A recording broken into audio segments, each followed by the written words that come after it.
A warm welcome to this year's International Dragons Den. Now in the second edition. It's a pleasure to see how this forum has grown into a meeting place with creativity, courage and global perspective come together. So it's a true privilege to welcome you all to this second edition of the International Dragons Den for students. My name is Jens Jording, or is it really? But still, I have the honor of serving as a principal of the Business School of Malmö, Affärsgymnasiet. And I'm also still your main host, but really more of a figurehead. All the hard work is really done by the staff and my students, and that will deserve that they will have all the credits. Give them a warm applause.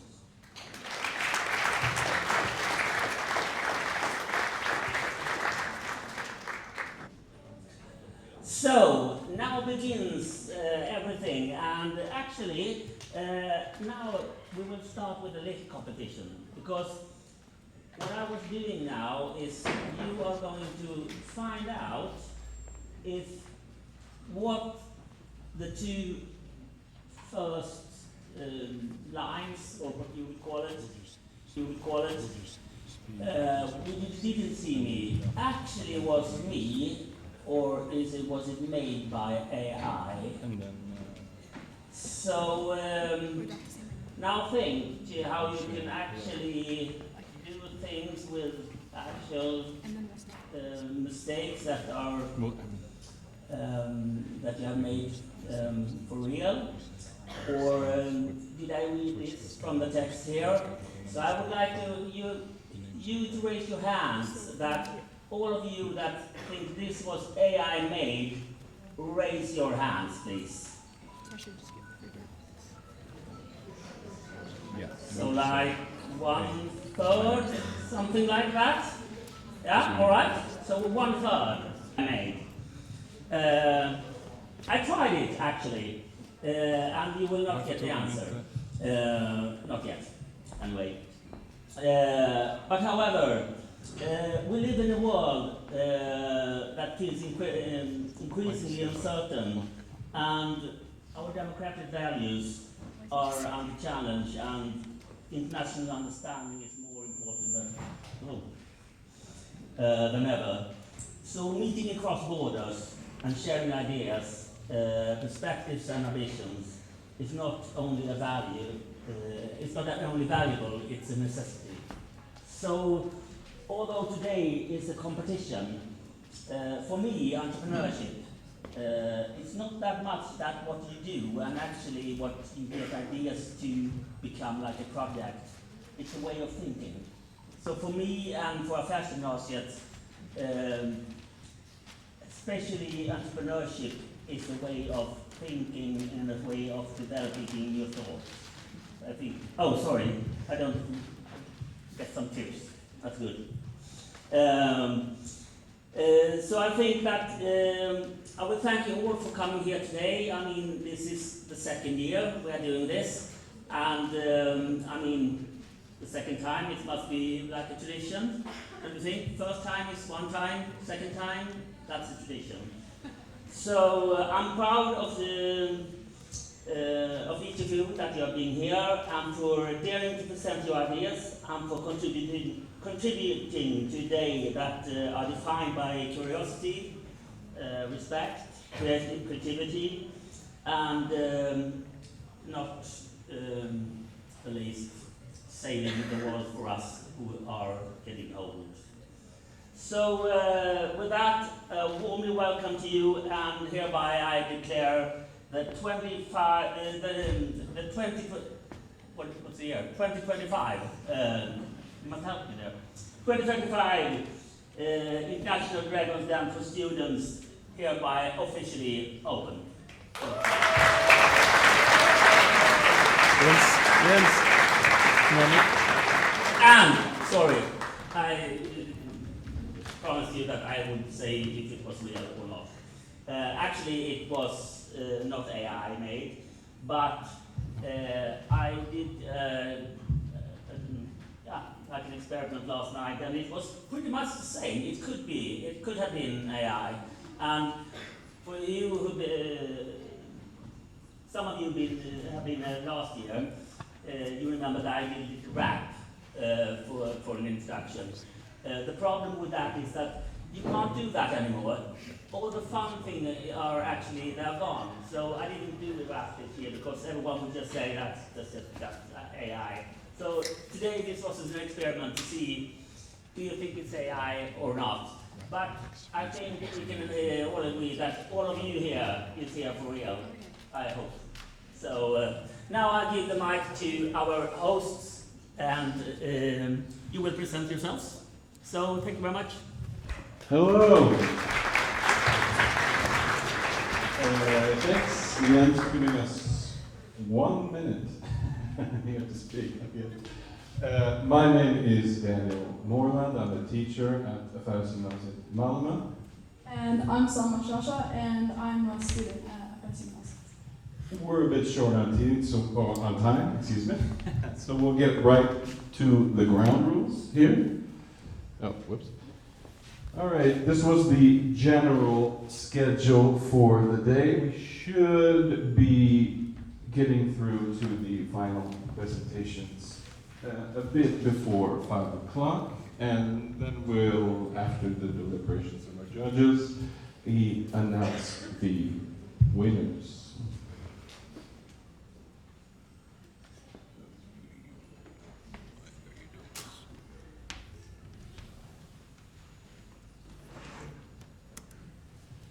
For those who have somehow missed the time of their presentation, we have placed posters all around with information about what time you will be presenting, and we too will be calling you guys up when it is time.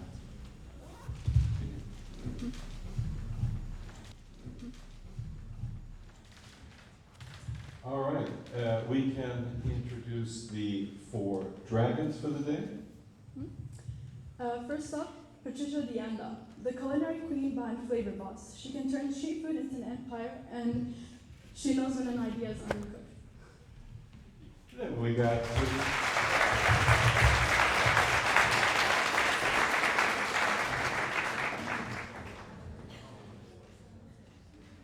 after that we have Therese Hoveman, the founder and CEO of the leadership firm Future on Board.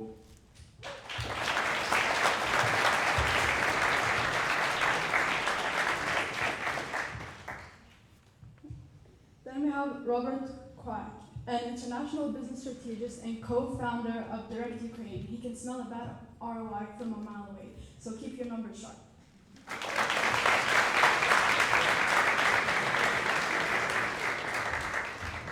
And finally, we have the newest arrival in the Dragon's Den. It's Mr.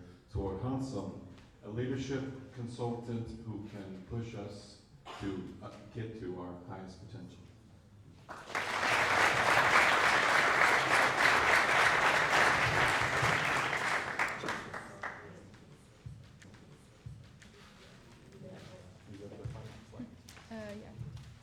Alrighty, let's set up the program and begin to call the first group, I believe. Our first presenters for the day are CD Flow Lab from Italy. Are you guys ready?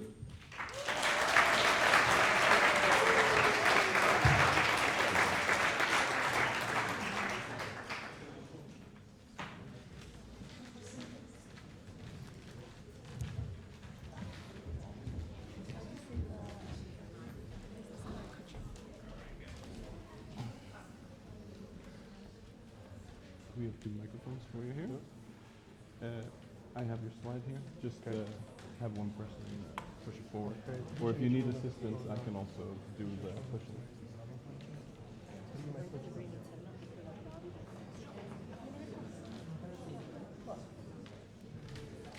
And just before we begin, I seem to have lost my slide with the ground rules. We give 3-minute presentations We have Carl, the time master over here.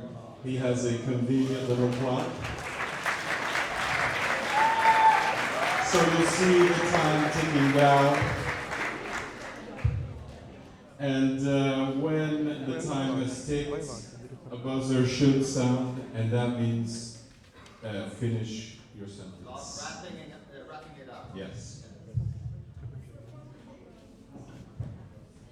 Welcome. Good morning, everyone. We are perfect. Good morning, everyone. We are glad to be here at in Malmö, Sweden, to take part at the Dragon Den competition and also to are the first group to show up today.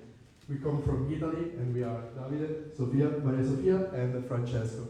But here you can call us the City Flow Lab.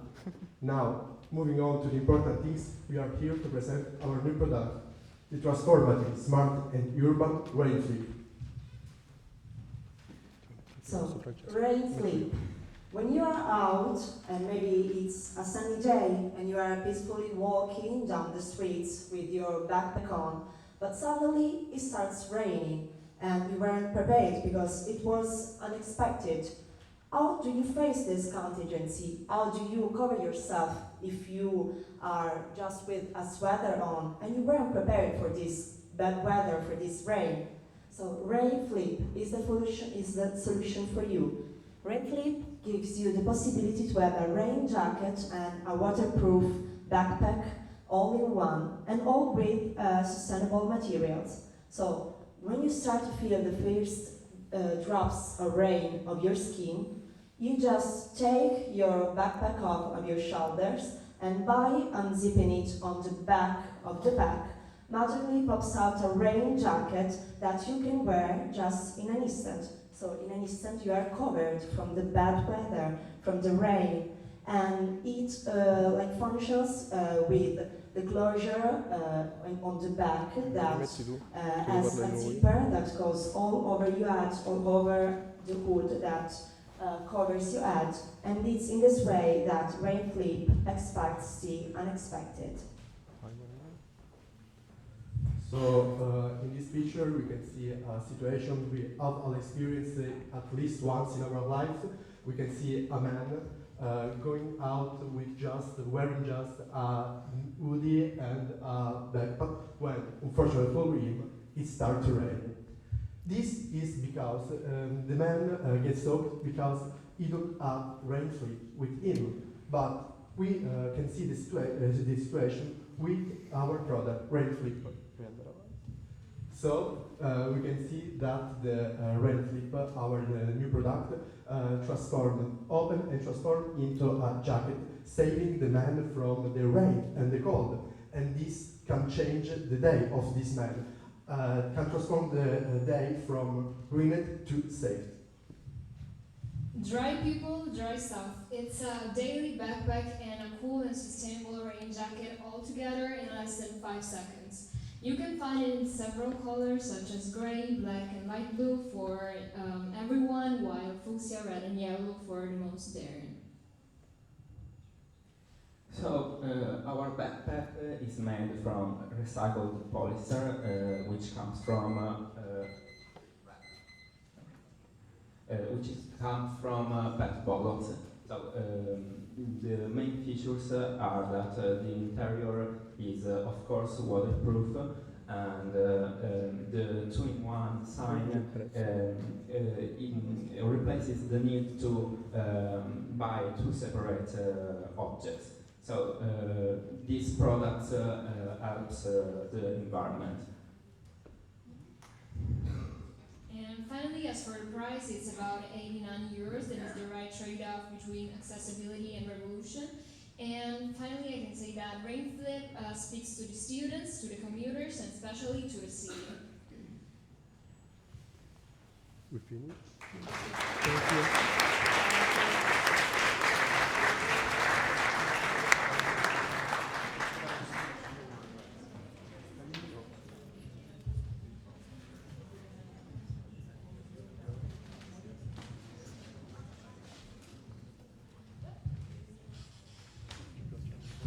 Thank you very much. You will first one out, great performance. Really love the storytelling part. I could see myself in the ring. The product is sustainable. Yeah, great. Well, the price, 89 euros for a student. Have you checked? Maybe it's like it's made of sustainable materials, so they are more sophisticated, and it's not like a common material, because you can make like from PET bottles and other ones. So maybe I think that the price is like a right complexion. Yeah. I think you could look into even a broader target group for a special like adventures. They're might more willing to pay that kind of money. So, thank you.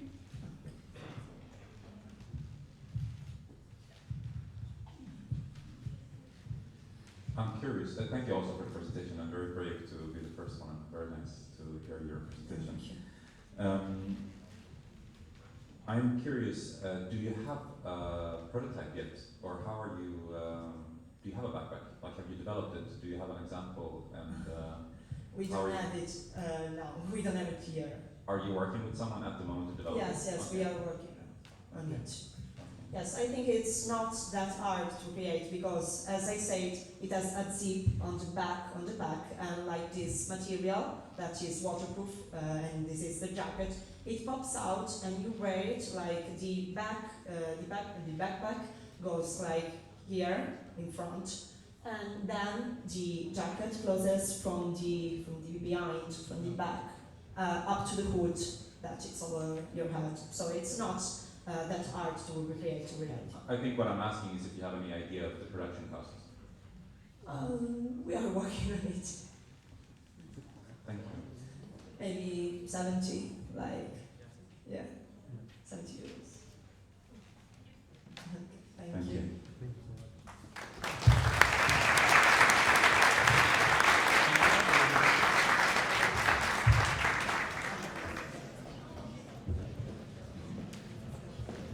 Thank you very much, guys.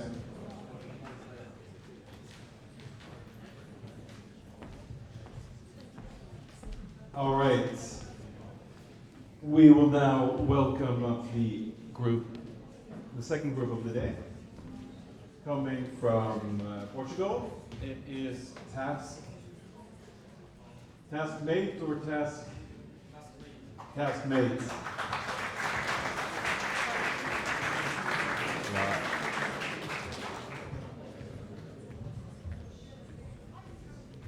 We have two more. And we have the PowerPoint, so it's just. Where? Yeah, just. Okay.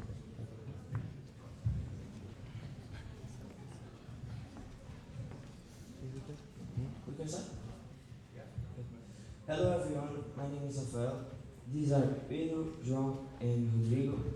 And today we're going to talk about Task ESMC. Task ESMC is an app designed to organize students' social routine and school routine in real time. Below we have the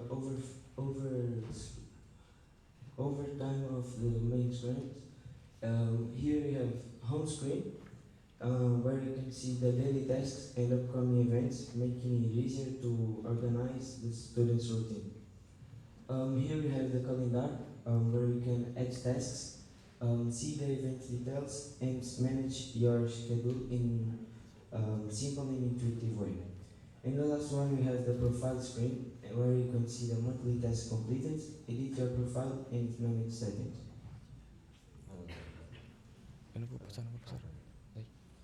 These are our objectives. Improve, make the most of school hours, and help the students who are studying abroad.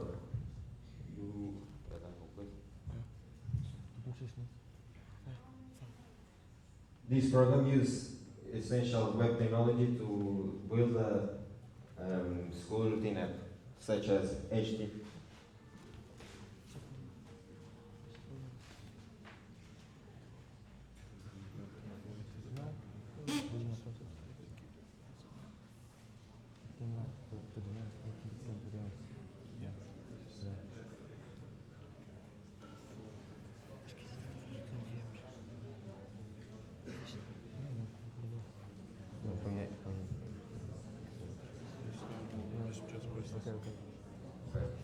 Such as HTML to build a structure, CSS to layout and style, JavaScript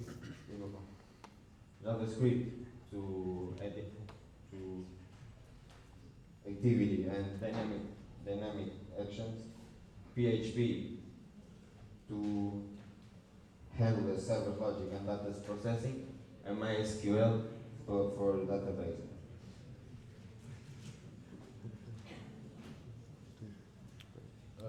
In Task CMS, we have implemented security measures to make sure that our user data doesn't get taken by identities, and to ensure that the integrity of the information exchange, we use the more robust algorithms such as bcrypt. For the budget, we will only need to allocate our private server. For the rest, we will use free programming that we learn in our school. For allocating the private server, we will only need around €1,000. And that's all. Thank you all.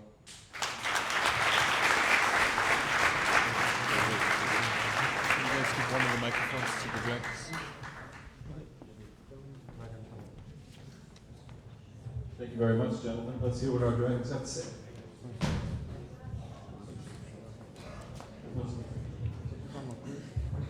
Hello, thanks for coming over from Portugal. Good presentation. I have a question about the app, and there are similar things on the market. What is different with yours? We made the app to help principally the immigrants that come to other countries, so they can have a better routine, make sure that they don't lose anything in school, like the subjects, and also combine that with the social events outside of school.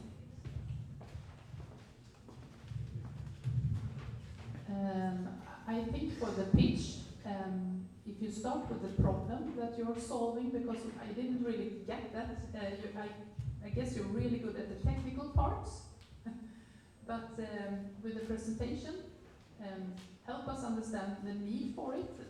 That's why you got this kind of questions. So just a tip from me. Good, thank you.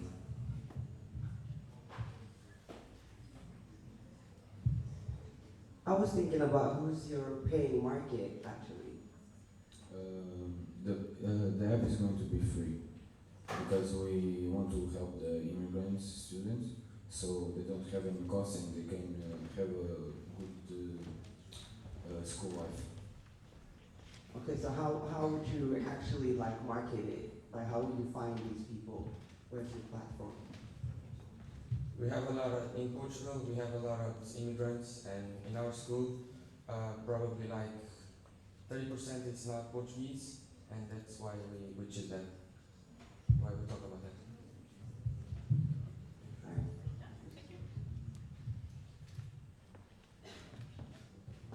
Thank you. Thank you very much.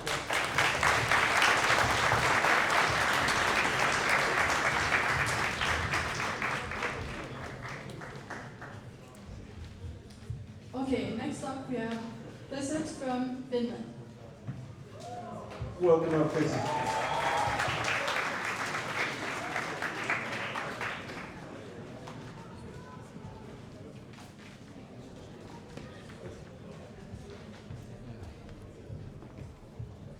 Use your mic, if you guys would like, I can press the buttons. Just give me a signal, or do you guys want to? Hei, mä voin näyttää sitä, kun mä oon tässä, mä en oo silleen eka. En mä can change.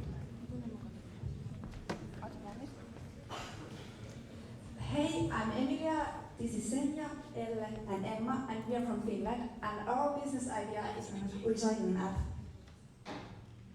So, you know the feeling when you are trying to recycle your trash and you come across something you don't know how to recycle. For example, a pudding cup. You don't know if it's plastic or cardboard.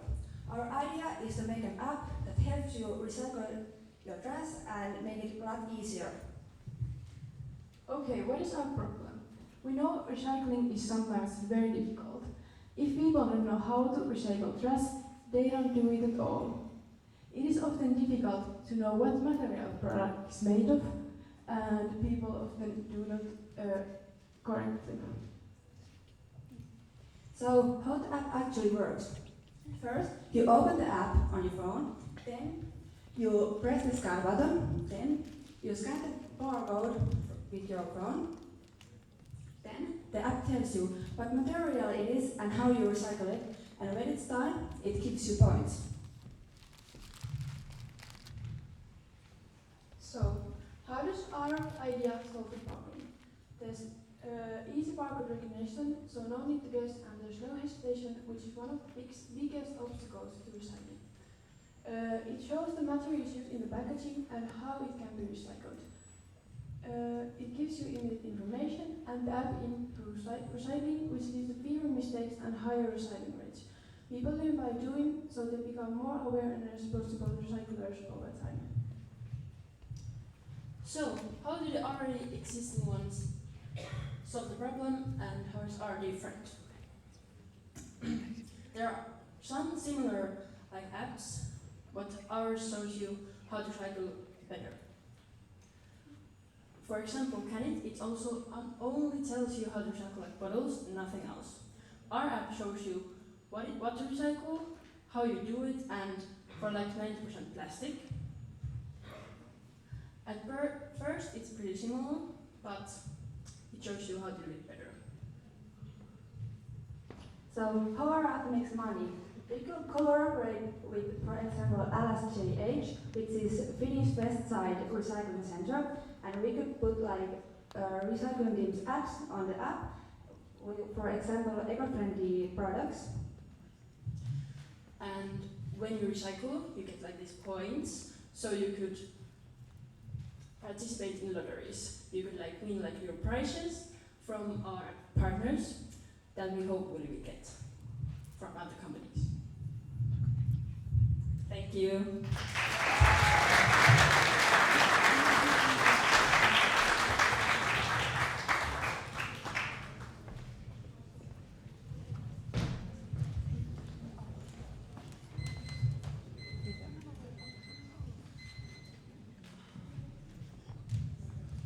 Hello, thank you for the presentation, well done. A question about how do you scan the product? You scan the fabric or some barcode, or how do you? There's the barcode, you scan the barcode, and then most of the barcodes has the information and it shows on the app.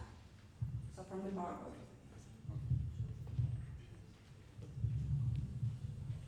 So how do people find you? We would provide a company through social media or different kinds of platforms. And have you thought about any budget for reaching out to people, how much that would cost? Around €100, because making an app that you can download on an app store, it's kind of free if you don't put special things on it. Thank you. Thank you for the presentation. It was coherent and easy to follow. It sounds like you've thought about this a lot, at least the impression that I'm getting. I'm wondering, have you tested it with other people in any way? And if yes, how? So we have told our idea for other people, and they have been oh, I need this app, it would be so cool, but we haven't tested for real. This is just a prototype. We haven't done the actual app. We have the similar apps, and we have tested those, but not we haven't made the app yet. Thank you.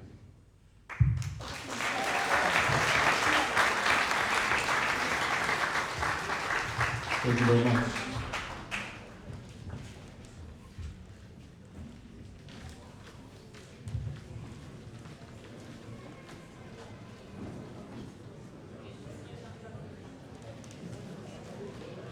We're rushing through at a high-speed pace. We're finding this brilliant.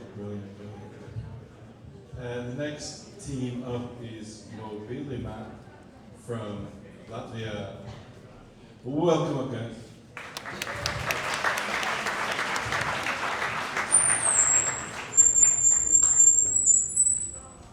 Sorry. Is the microphone?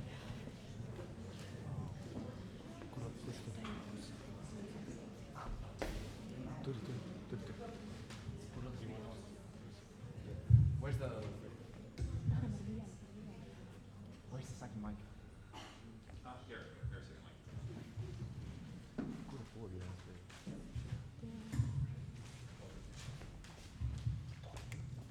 the mic. Dear ladies and gentlemen, honorable dragons, today we propose an online application that helps people with movement difficulties. Mobility Map. Smaller paths. Smoother route. And this is our team. Me, Alex, Victoria. Rebecca. Right. So the overall idea is simply a personalized map for people with movement impairments.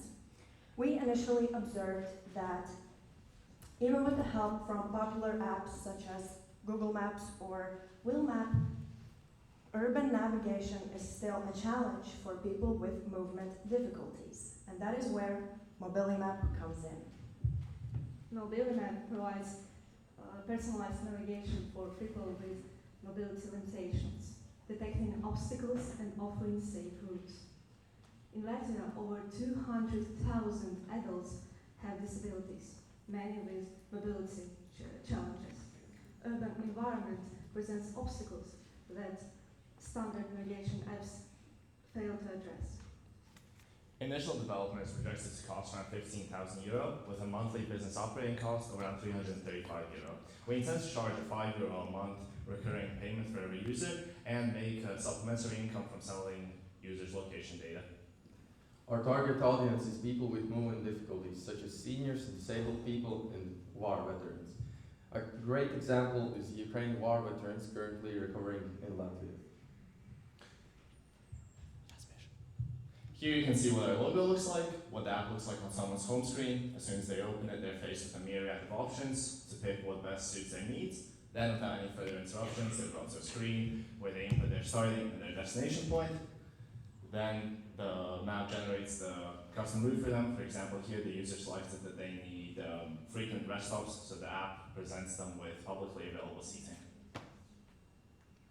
Apps like Google Maps, Wheel Map, and Sociability offer accessibility features, but lack fully personalized routes. Mobilimap differentiates itself with deep customization, planned weather, and obstacle forecasts, delivering unique routes. In the future, we plan to expand into the other Baltic states, explore further monetization by, for example, promoting easily accessible businesses, and expedite development by collaborating with other organizations. With the help of this app, we promote an inclusive society by reducing social isolation towards people with different disabilities, thus supporting equal opportunities for everyone. All in all, our map is based on real needs. It helps an often overlooked group in society, and it's entirely user-friendly. Thank you for your attention. Any questions?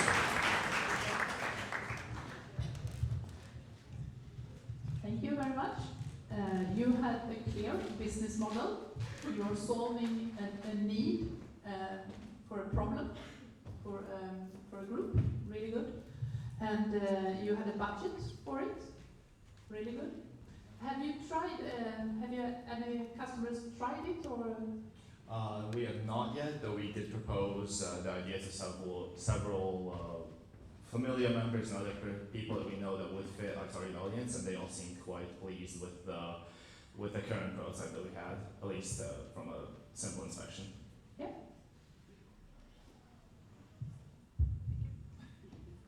So what exactly can the app track? Currently, we plan for it to track the slope of surfaces using publicly available maps. as you saw in the example, frequent rest stops. And we also intend for weather tracking, which would be completely unique on the market, and also construction work. Construction work. Yeah, construction work is very rarely featured on maps like Google Maps, and it can be a massive issue for our target audience, which they need to plan for ahead of time. That's true. That's true. No, but it's a great presentation. Great idea actually, and much needed. So yeah, thank you. Thank you.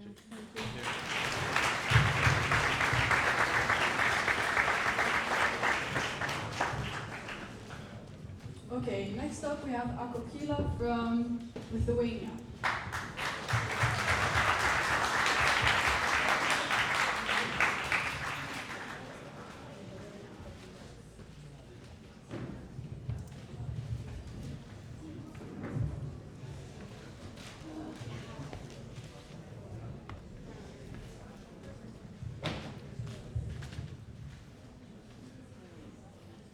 Hello, we are Aquakila, wonderful team from Lithuania. So, cars, as you know, don't just burn fuel, they burn our health and destroys our planet. So the solution for that is hydrogen-fueled cars. But hydrogen fuel cars have limited opportunities to refuel. Many countries have only few hydrogen stations, usually in big cities or research areas. This makes long trips hard, and that's why they are not popular among people. This map shows the distribution of hydrogen stations in Europe. There are only 180 hydrogen stations compared to 140,000 petrol stations, showing how underdeveloped hydrogen infrastructure still is. And solution for that is our system that converts water into hydrogen fuel by consuming it from atmosphere during condensation. And as you can see, this is our prototype visualization. Two generators on the side, the blue ones, generate electricity for necessary processes as condensation on the top and electrolysis to convert that same water into hydrogen fuel. So how much would it cost, you may ask? To make our product, it will cost of around 600 euros, and we would sell it to car manufacturers for about 800 euros with a margin of 22%. However, our price, we couldn't calculate our price accurately because we are still working on our prototype. So our product has two different types. If the vehicle uses hydrogen internal combustion engines, they could be used with atmospheric water collection tank, and if the vehicle is hydrogen fuel cell electrical vehicle, the water tank is not needed. This is because fuel cells produce water as a byproduct. Our product is for companies that build hydrogen engines.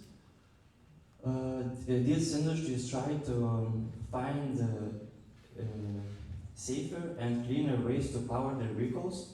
So hydrogen can reduce air pollution and keep the best performance for vehicles. Our main competitors are companies developing hydrogen fuel technologies, and as the increase of climate change implodes, the need for more sustainable fuel sources are becoming as more evident. So our goal is to make a world where fuel could be obtained from thin air.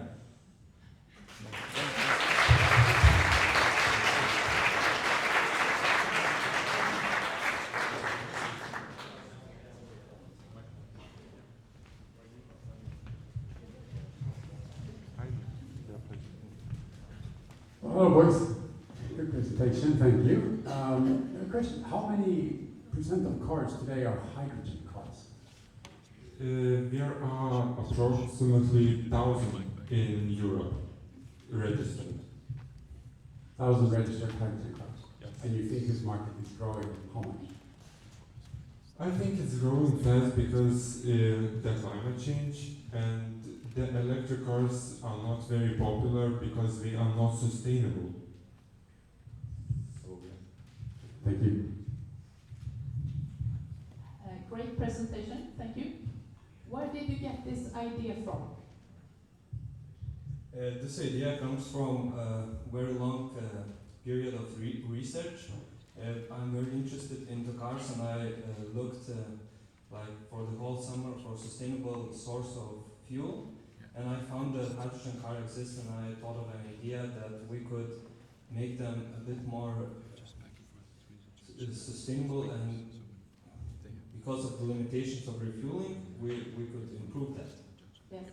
And this is what Jens was talking about in the start. Entrepreneurship is about thinking.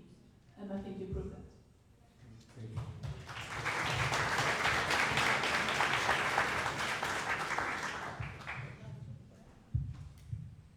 Yeah, I obviously have many questions, but like the number you put on the cost of production, you also did put a bit of a disclaimer saying there that it's a bit hard for you to calculate because you haven't fully looked into it, but where does that number come from? Yes, so the number comes from prototype materials. So we are building a prototype and we're using different materials just for the prototype, and the real engine, not engine system, would cost more because maybe different materials would be used, and yes. So you have experimented a little bit with a prototype, is that what you're saying? That's where the number comes from? We haven't really build a prototype yet, but we're working on it. But we approximately try to calculate the price. Thank you very much.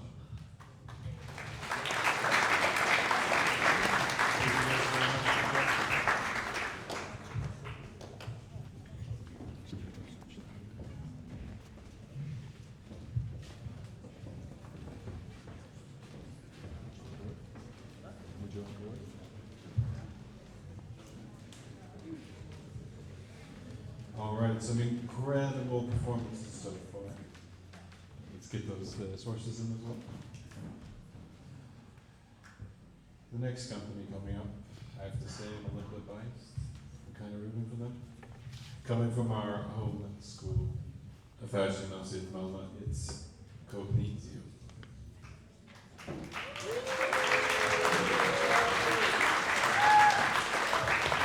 But I was thinking, the way I was standing there, that you just for everyone.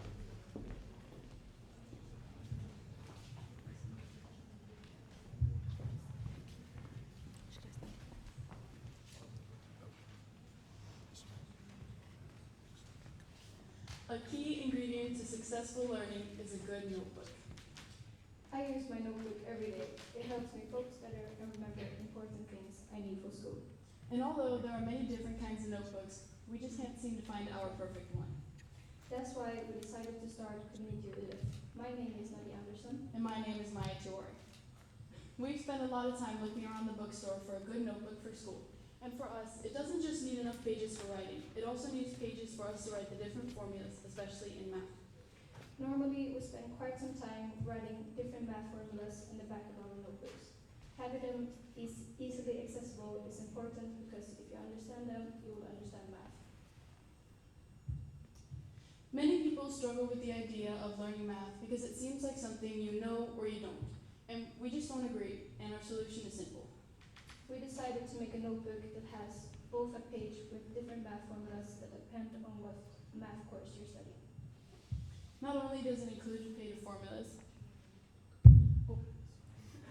it also includes 3 QR codes that you can scan on the last page that will redirect you to websites that are made to help students understand math. Depending on if you need more formulas, examples of quizzes, or an explanation of something, you scan the QR code with that title. sorry. Oh, there's a, okay. This is an example of what happens when you scan one of the QR codes, and this is for a course that we've already taken.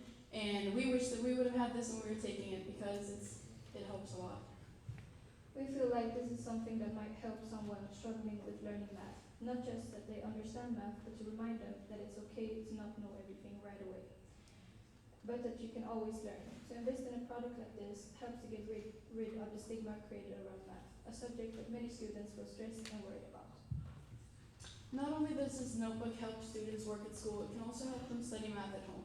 We know that when you study math at home, you will likely come across a problem that you just don't know how to solve, and you don't have your friend or your teacher to help explain it for you. With our notebook, if you scan one of the QR codes, you can get an explanation that could be hard to find otherwise. In our opinion, math is like cooking. Once you learn how to read a recipe, you can make whatever you want. Math works the same way. Once you understand the formula, you will see what it should be used and understand that you can solve most things in the same way. We love the idea of for students, by students, and we feel like this is our way of contributing to learning and helping students that are struggling with math. Thank you.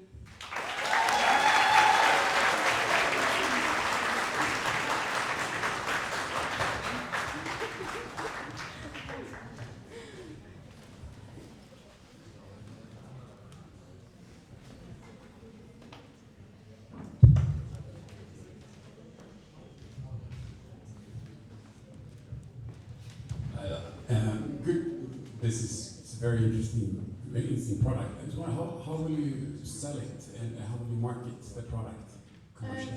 So we thought that we would market it on social media like most companies do nowadays, and we feel like the target audience is not only students, but it could also be to schools. Because I remember when I used to go to schools that would give us a notebook that we could use because some students just can't buy it themselves. So we could sell it both to students who are interested, but also schools that feel like this is necessary. Great, thank you.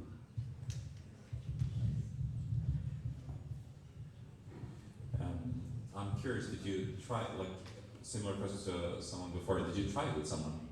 Well, we haven't tried it with someone, but it's something that I've been thinking about a lot because we know that we have a notebook and we are given these pages of formulas when we have quizzes or something, but we feel like it would be better if you had it all the time, that you could look at it. And we know that this website is good because it's been, our teachers would tell us to use it. If we don't know and we don't understand something, they tell us, look up this website, so we decided we would take the QR code from there. Have you any approximation of when you will try it the first time? And second question also again, or third maybe, what will be the price? We haven't really gotten to trying it yet because it's kind of we're very picky about how we want the product to look. We want it to be perfect. So we're not really sure about that yet. But the price we looked around to buy it was almost like 6 to 10 euros to buy it separately, and if you buy it in bulk, it obviously gets cheaper. And we sent out questions to our school and asked them how much would you be willing to pay for it, and it was between 15 to 20 euros depending on what course it was. So. Thank you very much. Thank you.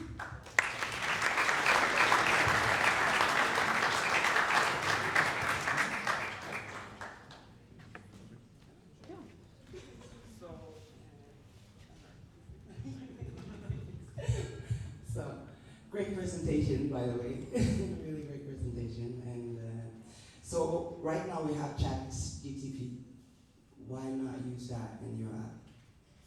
Because for me, if I'm studying and I pick up my phone and I Google something or I just look at ChatGPT, I don't really personally like it. We all know that it gives you the answer that it thinks that you want to hear.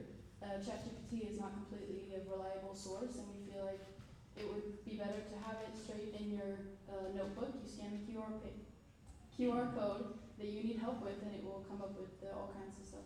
So that's why. So would your app track all problems, or would you have to would there be other problems that you would have to look in another app or like try to find it, whereas ChatGPT would be the answer, for example?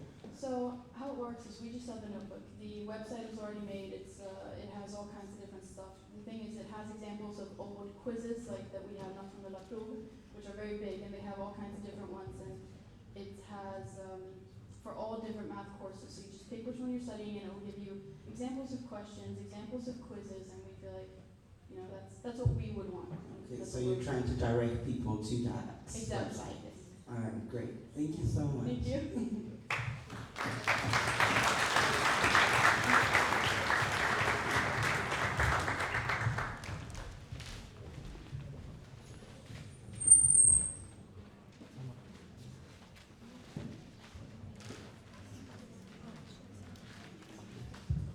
Okay, next up we have Easy Life from Spain.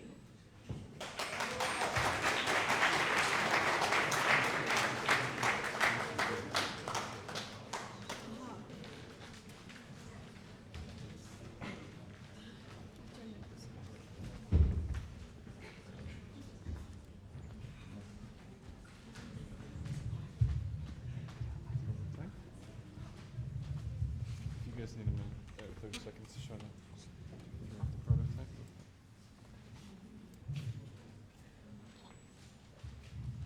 Good morning, everybody. Could you imagine not being able to perform many important and simple activities you do every day in your house? For example, switching on the light of your room. Okay, that's the reality of many people all over the world. But don't worry, because we're Jose Luis, Ana, Ruben, Emma, and Victor, Spanish students who came up with the perfect solution for this problem. And the solution is not other than our revolutionary and innovative device, Easy Life. Easy Life helps people with reduced mobility to control other electrical dispositive. And how? With only the body movements, nothing more. Because other car innovations can be very expensive or difficult to use or to adapt. But ours, we can show you, it's very simple and very very cheap. So it will make these people's life easier and independent. Our product uses a small EMG sensor that detects muscle movement. This signals are processed by an Arduino controller who sends a wireless command to activate devices like fans, doors, or floors. This system is simple, reliable, and customizable, and the user only has to contract muscle. For example, they can move their hands, move their eyebrows, or move their jaw, and the device responds instantly to the user movement. Our product is affordable, costing about 40 to 50 euros.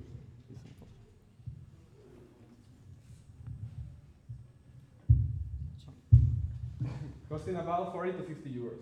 It is lightweight, wireless, and modular, adapting to different muscles and type of users. Calibration is done through a simple smartphone application that adapts sensitivity to each person's ability. Unlike other expensive technologies, Easy Life focuses on reliability, practicability, and real-life independence. Our target users include people with disabilities, rehab centers, and caregivers. We also plan to sell online and through partnerships with hospitals and health organizations. We have already received positive feedback from early testers who said it made them feel more confident and independent. We also plan to add AI-based calibration and smart home integration in our future versions. In short, this is technically viable because it can be produced, commercially viable because there could be many customers willing to buy it, and economically viable because it generates profit. Therefore, any financial institution could finance this project. So, thank you for your attention, and don't forget, a small muscle signal can create a big change. And now, we are trying a prototype of our product, so... Any volunteer?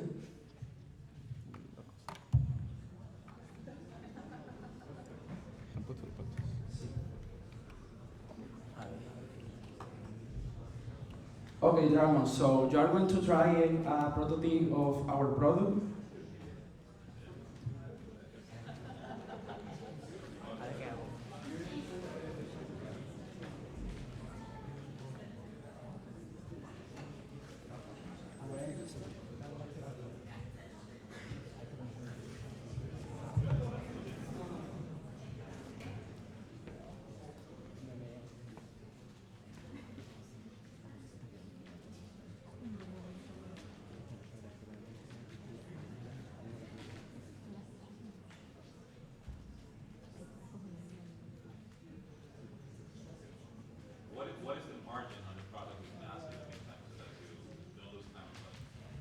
The cost of the product is very cheap. We can buy the products on internet, and in total the cost of the product can be like 20-25 euros, and we can sell the product on 40 euros or 45, because we want to sell an experience. It's not only a product, it's an experience. For example, the prototype, the material to control it only cost like 5 euros, nothing more. It's very cheap.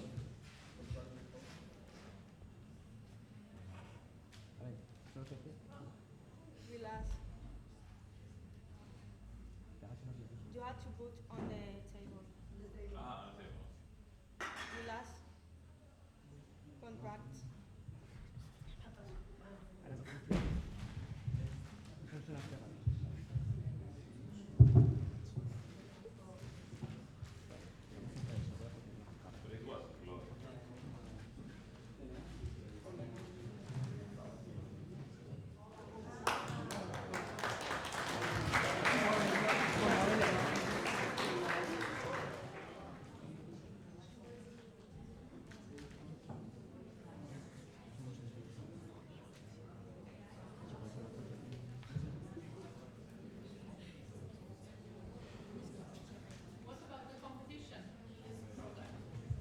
Our ambition is focused on disabled people. For example, Alexa, for example, exists, but for example, a person who is not able to talk or to speak can be only can do it like he's trying to do that, and nothing more. So it's so simple, and it makes people like more independent, because many times some people have to help them. For example, my grandmother is in a wheelchair, so this product would help her to her life, and it works like that.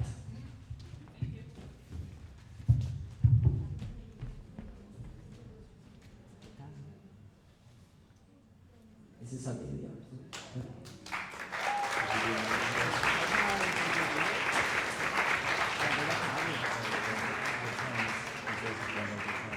I also want to say, don't be discouraged that it didn't work. I've been in a workshop actually with this, so I know how this technology works from before. It's very fascinating and very interesting to see you doing something with it. Yeah, and it's also a prototype. Remember that. Like, you just started, so don't give up. All right. Thank you, guys.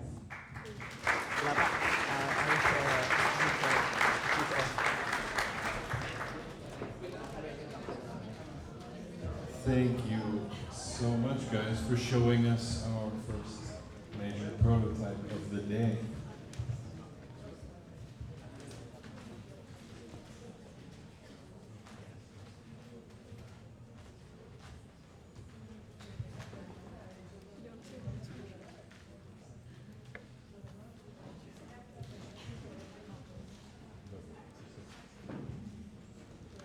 We continue to be going at lightning speed here. I think we have 4 more groups of us before the great job everybody who's presented so far. Can we get a little intermediary applause for everybody who's gone so far?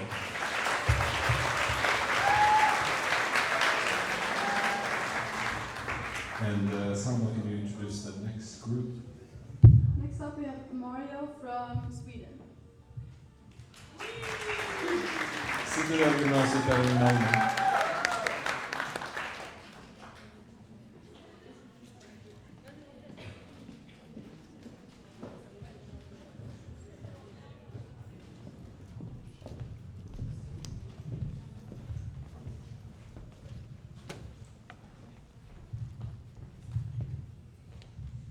Hello, it's a pleasure to stand here in front of you all.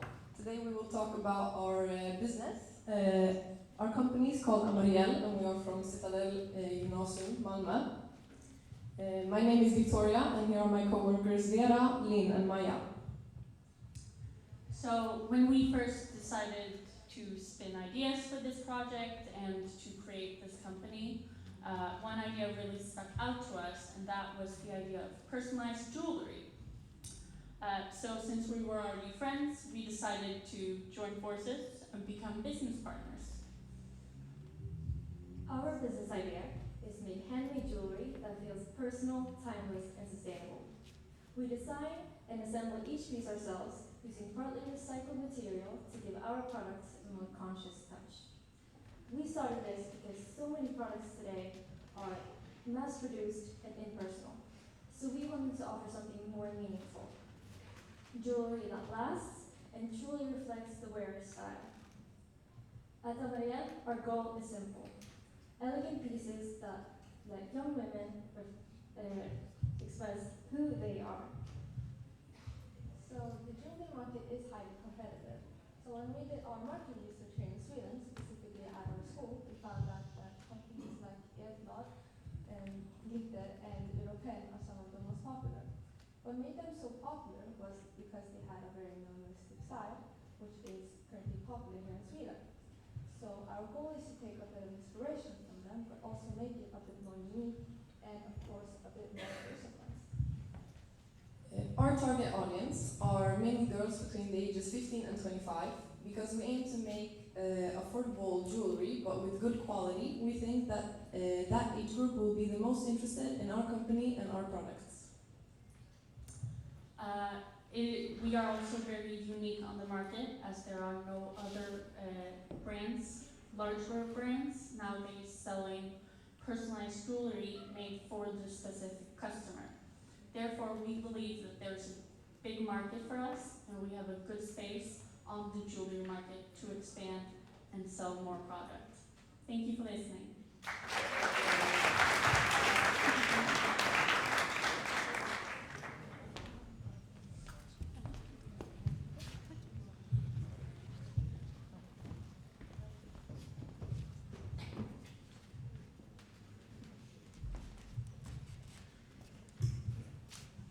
Thank you so much for a great presentation. So we start with how does the product look? Do you have a prototype? We have started making prototypes.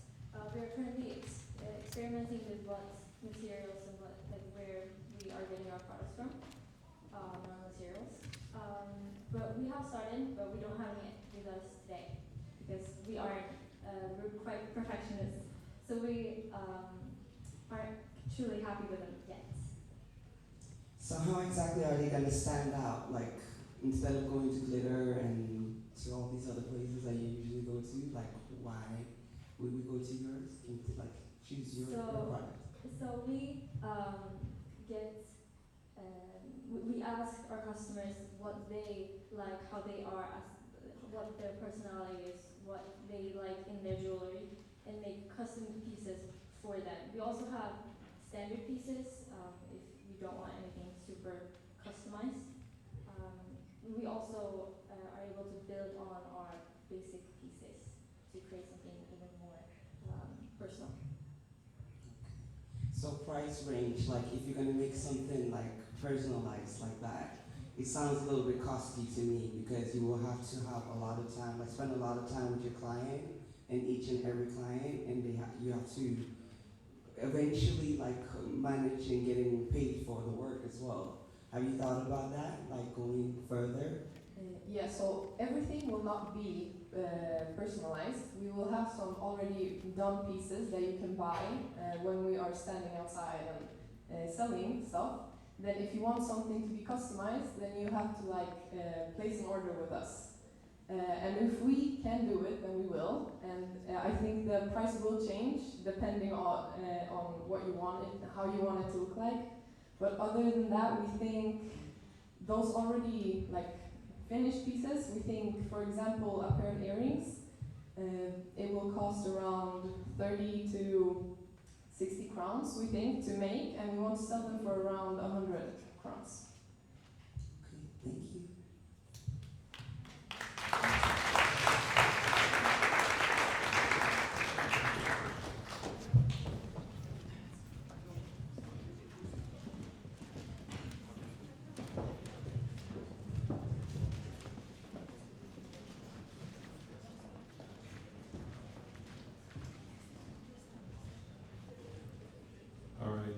Selma, if this is a geographic journey, we're taking the long trip now from Malmö to Copenhagen to hear from Relief. Welcome up, guys.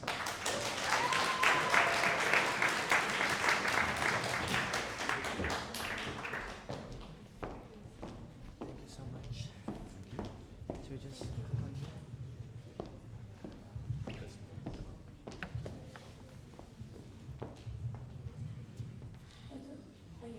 Hi Dragons, my name is Aja, And I'm Elias. and this is our company Relief. It takes a minimum of 5 years for a cigarette filter to decompose, so how can the development of a cigarette filter made out of sugarcane help reduce environmental pollutions, which today represents one of the world's largest waste problems? We can all agree that smoking is super bad for our health and the environment, and although we can't stop people from smoking, we can find a sustainable solution. Cigarettes consist of tobacco, a bunch of tobacco and a plastic called Cellulose acetate. this material takes about 5 to 15 years to break down. It releases a bunch of chemicals that poisons fish, birds, and other animals. And every year, billions of cigarettes end up on the ground. It also creates microplastic pollutions because the filter never fully breaks down. And the reasoning for why we pick sugarcane to produce our filters is because it breaks down in months, and also it's way more safer for our ecosystem and our environment, and it's way more cost efficient to produce on a larger scale. So here you can see the prototype. You can see the yellow part of the cigarette is the filter, which is made out of sugarcane bagasse. You can see the straws in that photo. And that's typically the ones that people throw on the ground. It takes up to 15 years to decompose. Our target group is large tobacco manufacturers and also sustainability-focused cigarette brands and regions facing pressure to reduce waste of plastic is also a key player. Here you can see our business model. Our business model is a long-term strategic partnership with tobacco companies such as House of Print. And also our revenue stream is royalties per filter because we produce the filter and then we sell it to the companies that we want to collaborate with. And also through material supply sales and licensing agreements. And our development focus is researching, a lot of product testing and branding, and of course a lot of continuous innovation to keep sure that our product is intact and, for example, it doesn't burn in your hand. And then the channels is through business conferences and industry trade shows for like face-to-face demonstration with the partners we want to partner with. And then Elias already talked about the product. Our prices would be higher at the beginning just to make a surplus, but after a few years, the price would go down just so that it makes sense for businesses to invest in our product instead of just producing normal filters. And then we are a direct B2B business, which means that we produce the filters and sell it to other businesses so they can produce the filters. Promotion would be influencers and brands that focuses on sustainability. Our strength is that it's 100% biodegradable and reduces plastic waste. Weaknesses would be that companies may be slow to change suppliers because of production risks. And then opportunities would be a growing global focus on reducing plastic waste and banning single-use plastic. And then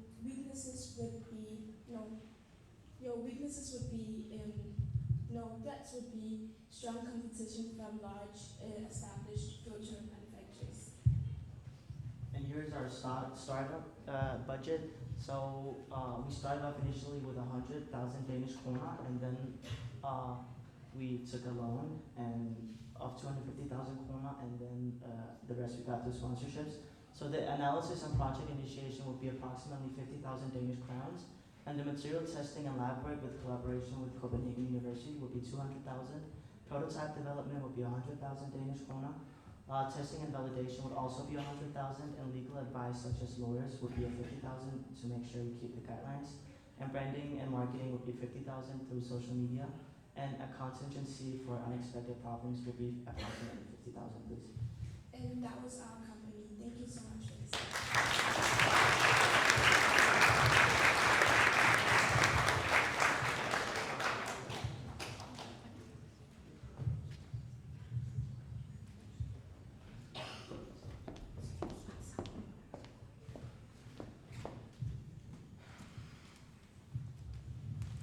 Thank you very much. You've done a great job. You have a clear business model, a marketing mix, and a budget. Well done. Have you talked to any of the tobacco companies, for example? We haven't yet, but that's what we do through the channels. But that was an idea. We haven't really talked with anyone yet, as this is just a startup company, but we would like to. Yes. And have you validated the material? Is it fit for the purpose, sort of? I mean, it's sustainable, but the smoke. Yes. How does it work together? I mean, we put a lot of into the design by, for example, heat resistance chemicals, so that it ensures that the sugarcane doesn't burn, for example, and other chemicals, so that it lives up to our standards. And does it filter the smoke? Because that's the purpose of the filter. Do you know that the sugarcane filters as well? Yes, and that's why we collaborated with Copenhagen University to also, and that was a part of our budget, to make sure that they lab test the products to make sure that it's intact, and also that we have a contingency of 50,000. So if any unexpected things happens, we have 50,000 to make it up. Yeah. Thank you. So you've had a product, a prototype, and you have tested it in a lab. That's what you're saying. Yes. Do you have something with you right now? What, sorry? Do you have some with you right now? No, sorry, we haven't produced the cigarette. But yeah, that was just the picture we showed. I just wondered if you had a filter with you. No. No, we don't, sorry. This is both a suggestion and a question at the same time, but there is also a whole market around selling loose filters for people who are rolling their own cigarettes. Have you thought about that? Being the one who sells that directly to stores, basically, or tobacco retailers? Yes, because that we are a startup business, we have talked about starting firstly by selling to companies, and then after we could sell to individuals or just stores. Because there is a lot of things behind just selling to stores, because then you have to have packaging and yeah. So firstly, it's just to businesses. And also that we focused on the sustainable theme of the cigarette. That's why we made the cigarette out of sugarcane baggers, to make sure that it was sustainable, because the filter is the thing that people throw on the ground. It takes up to 15 years to decompose. So yeah, we just at least wanted to make sure that people throw it on the ground, it's at least sustainable and makes sense.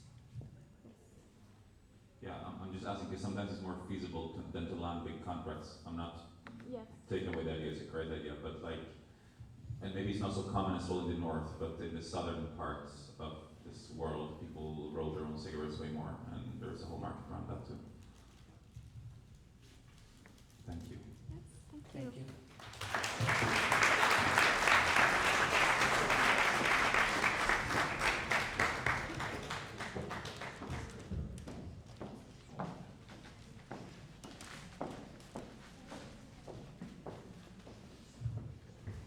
Thank you very much, Chris. So, coming up next will be our final group before we take our little pause here to 3 o'clock when we start up again. But after this group presents, I'll be calling up the Cafe Diamond, to shortly explain what they prepared for you guys. But if we can welcome up Vinnik Buef from Helsingborg.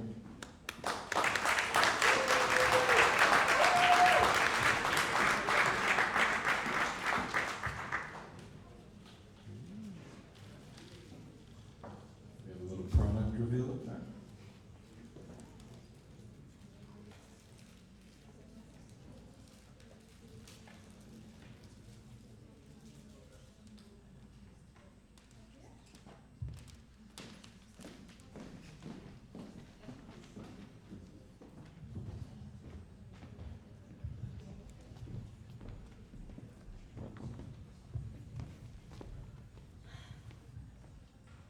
Close your eyes for a second and imagine the sound of a vinyl record. That warm crackle, that nostalgia. Now imagine all of those vinyl records once loved, now collecting dust in attics, basements, and thrift stores. We thought, what if we could give them a second chance to shine? Good afternoon, everyone. We are Moa and Vilda, and together we are the 5 founders for Unique IF, where we bring old music back to life. Today, people care more than ever about sustainability and personal designs. We saw an opportunity to combine those two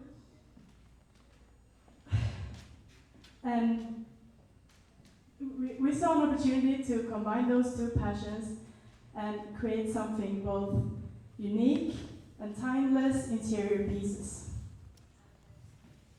We heat and hand shape old vinyls into bowls, wall storage, and wine holders, making each one unique. A piece of history transformed into modern design. All our materials are reused, so nothing new is produced unnecessarily. We collect records from second-hand stores and private donors to save as many records as possible from ending up as a waste. Our products sell for between 5 and 7 euros each, making them both affordable and sustainable. Our target customers are 3 groups. Those who grew up with vinyls and feel nostalgic, those who love music, and those with an eye for unique interior design. So far, we've received incredible feedback.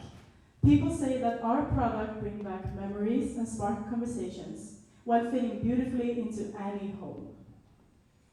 In the future, we want to explore new designs and maybe even offer custom-made pieces. So dust off your old vinyls and let us turn your memories into something completely new. Our vision is to inspire more people to think creatively about reuse and to prove that sustainability can be both full of style and full of soul. We are Unique IF and we spin new life into the old. Thank you.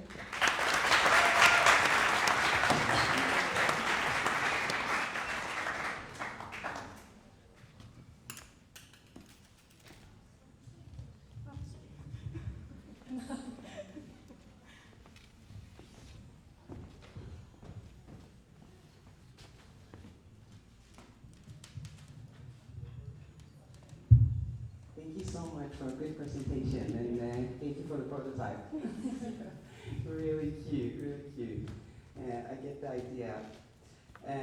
So I was actually thinking, like, growing this business. Like right now, you're getting your CD players from where exactly? Right now, the biggest batch we have gotten is from a record store in Ängelholm. And he gets like a weekly delivery with new records, and those records he can't sell, he gives to us for free, as long as we just market him, like put up a sign or tag him in our social media. Our vinyls are rescued from different second-hand stores, so it doesn't come to like get thrown away. So it's 100% profitable, like the profit is 100%, right? Yeah, of course. Okay, so where do you sell it exactly? Right now we have been selling at Christmas markets and our open house, and we are also planning on selling through social media. We have already given a order for some especially records from a specific band, and we're trying to look into it and then fract our products to the customer. Great, thank you. Thank you.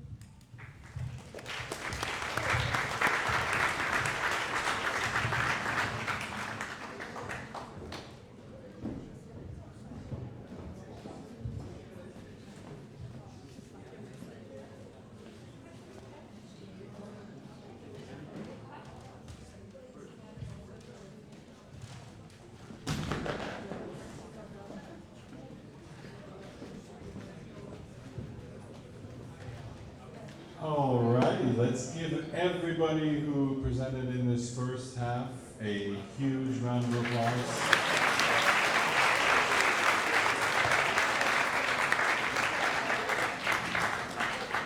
It takes a lot of courage to stand up here. You agree? Yes, it sure does. But now we're gonna bring up Cafe Diamond on the stage. Right, Cafe Diamond, our own student cafe here at our school in Affärsgymnasiet, who will introduce what's to eat. Hello everybody, thanks for coming today. My name is Natalie. And my name is Isla. And we have the Cafe Diamond. So beside the bar, so we have cheese trays, we have fruit platters, appetizers, and drinks for all of you. So I hope you will enjoy. Thank you. Thank you so much. We're gonna get the whole Skyrim thing with it. Oh god. You guys weren't even alive in that game, can I? All right, who do we have next? Next up, we have Lutra from Germany. Welcome up.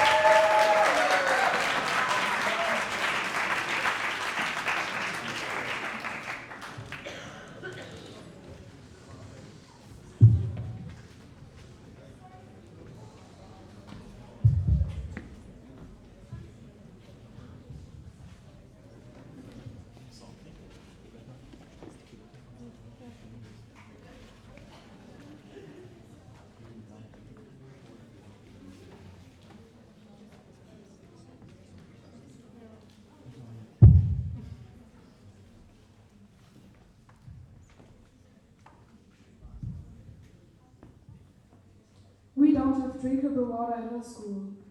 Of course we have sinks in our classrooms with flowing water, but the water smells disgusting and smelly, even though German tap water is one of the safest in the world and meets high standards.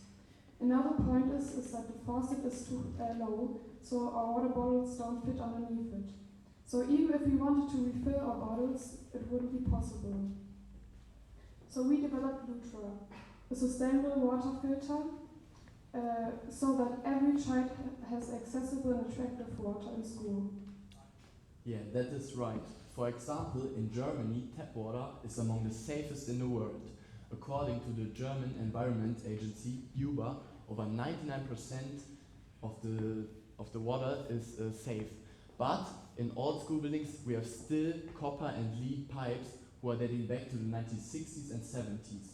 Leaking water can cause attention problems in children.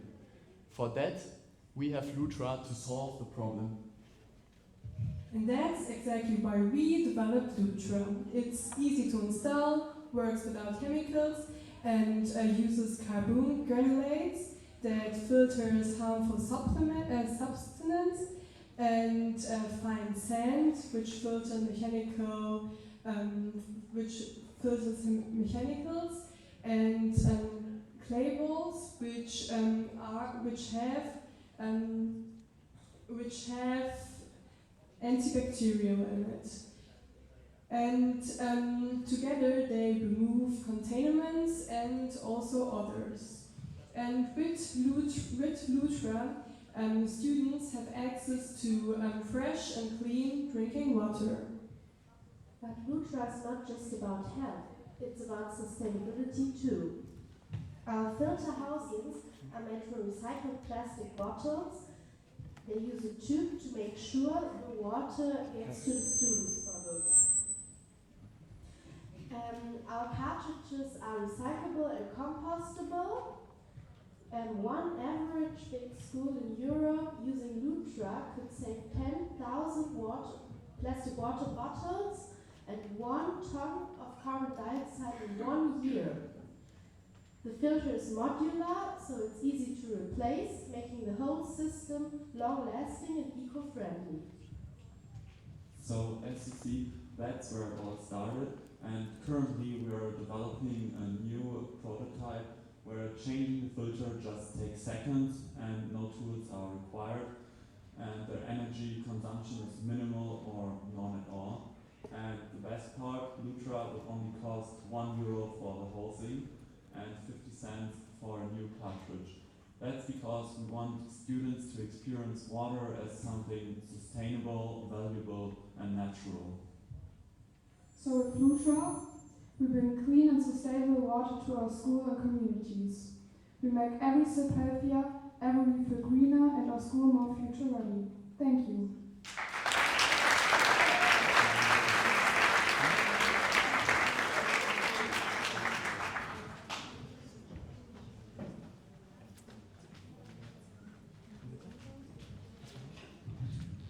Thank you.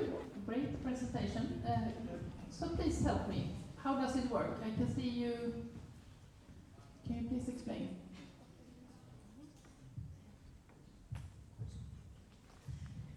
So there should be another tube here, and it's connected to the tap, and it comes to the bottle and goes through the filter. This is one cartridge, just a prototype, and comes out there, gets to the children's bottles. So it's attached to the water tap at school? Yeah, genau. Right? Yes. Maybe. Like that? Have you tried it at any schools? So the tube is the average size of our taps, so we can just like put it on there. Yeah, but you haven't tried it in No, we haven't. in a school or so, no? But it's a great product.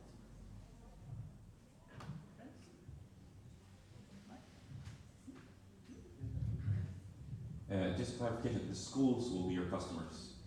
Yeah. And what will be the cost? And a follow-up question to that before you answer. How often do you need to change it? Because I'm assuming that it's not lasting forever, so you have to change it at some point.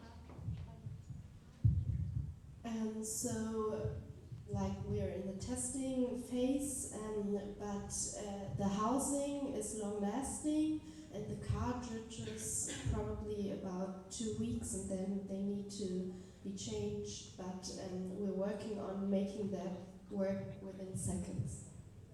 And what will be the cost? The cost would be €1 because for us it's for the housing cost for us it's important that the students can access to fresh water. We have good water in our school, but after class of sports we don't want to drink or water because it stinks very much, and then I rather wait till I go home and drink normal water than the water in our school because it's very stinky and it tastes disgusting. Yeah, and a new cartridge would cost 50 cents, so it's very easily to replace, and it's also environmental friendly, so there would be no problems. And how much would it cost for you to make it? About 40 cents.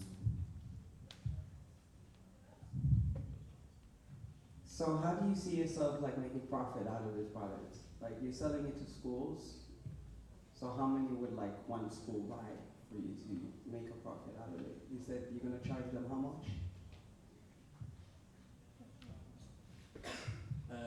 Yeah, we said that it longs 2 weeks, and we think that the school can buy around 100 from these filters, that they have a time range where they can use it. Yeah, and we have many schools. Because of that we can make many profit about it. Have you thought about having a test of the quality of the water before and after? Have you done it, or are you considering it? There is data about the water's quality in our hometown, not especially for our school, and that's something we definitely want to do because the pipes are different everywhere, and that's something we're planning to do. I think it's great. Not just the smell, but if you can prove it in numbers. Perfect, thank you.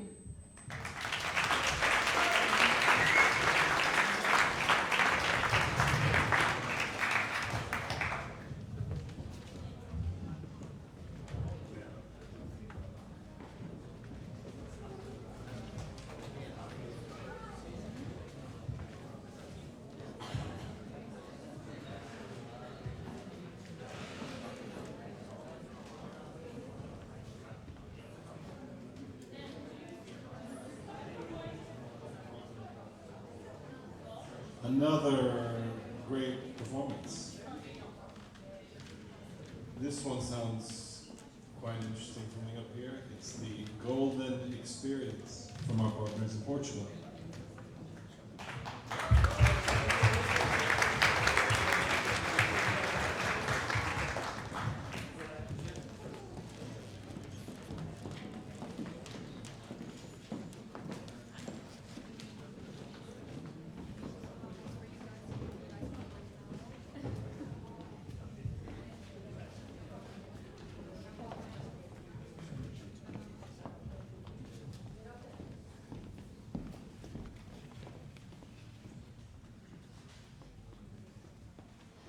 Everyone, I'm Maria. These are my colleagues Isabel, Eva, and Inês. We're from Portugal, from a city named Seixal, and today we're here to present you our new app/company idea named Golden Experience, designated to connect young people and older generations through mutual learning. We live in a world that's more connected than ever, yet somehow generations feel more separated. There's a growing generation gap in our society, as young people might lack guidance or life skills. Older people might feel disconnected by technology and feel really left out, which causes missed opportunities, lack of knowledge, and yeah. So, how do we solve this problem? There's where Golden Experiences comes in, a learning exchange app where people can learn and teach across generations. So, how does it work? First, users create a profile where they list what they want to teach and what they want to learn. Then, the app matches them based on their interests and skills. For example, Maria, 17, wants to learn knitting and can teach video editing. On the other hand, there's Rosa, 65, wants to learn video editing and can teach knitting. They can match, schedule online or in-person sessions, and they both learn something new. Golden Experience's main features include video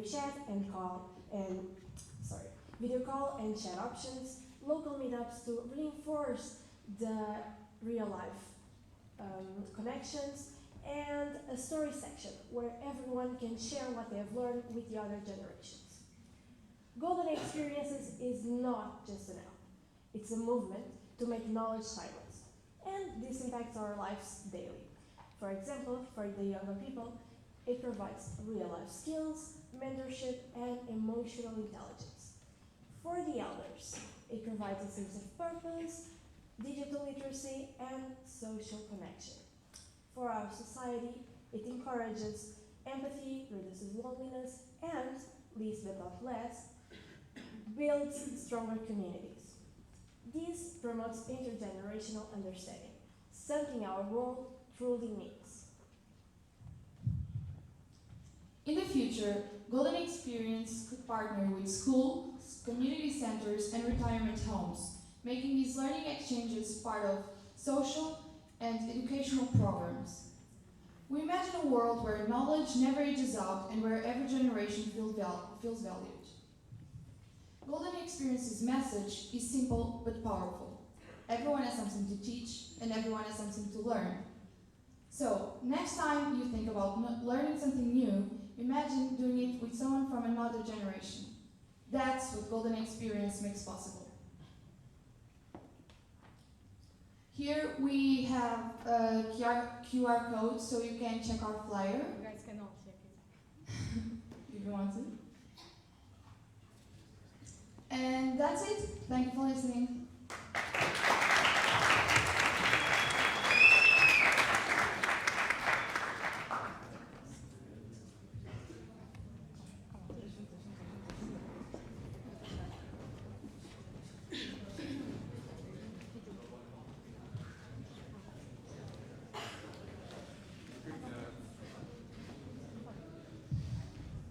Good presentation, thank you very much.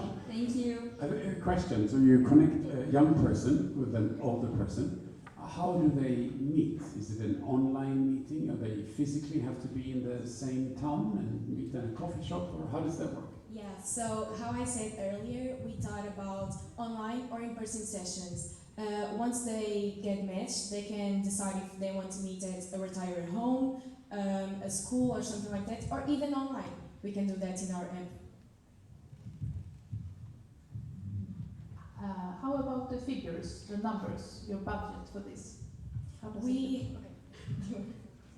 we haven't done already that job because we are still talking to people that know how to develop this type of an app. So the budget isn't really like, we don't really know. But the people that we are talking to about building this with the software and all that, they can answer that. That's Yes. my number, yeah. I think you should look into that as the next step, but continue testing and do that, don't stop. But look at the figures, because developing an app could be expensive. Yeah. But go on. Yeah, thank you. Thank you. Thank you.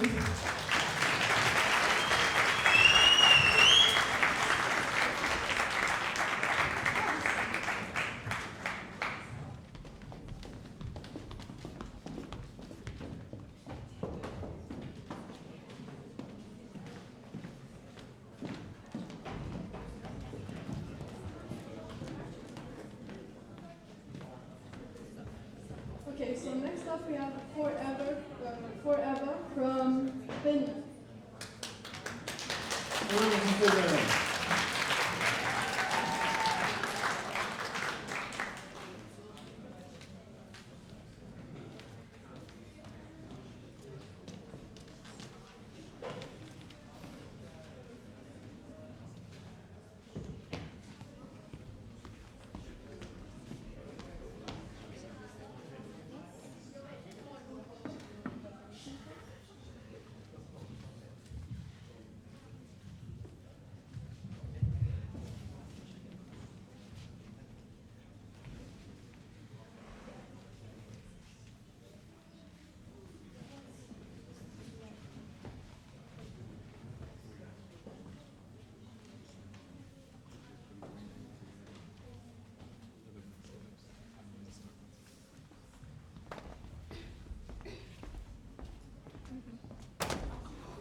Should we start?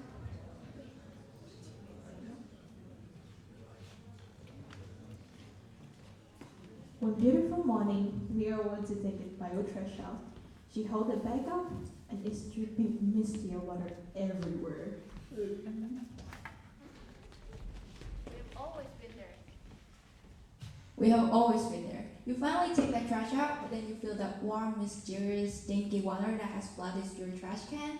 It's disgusting, it's unhygienic, and it's traumatizing. But wait, we now have a solution for it so you don't have to cut your feet up. Presenting the Forever Untied Trip Bag. Thank you, Emrys. So, our product is simple but revolutionary. Our product is a compostable bag with built-in absorbent pads at the bottom to ensure you have an all-dry experience when you take the trash out. Also, compostable bags and the pads are made from natural materials to maximize environmental friendliness. So, be easy to use and easy to throw it away. Our absorbent pad is a combination of 3 powerful materials: baking soda, activated charcoal, and tofu litter. Together, they create a powerful combination that ensures zero water residue and no stinky smell. Now let's talk business.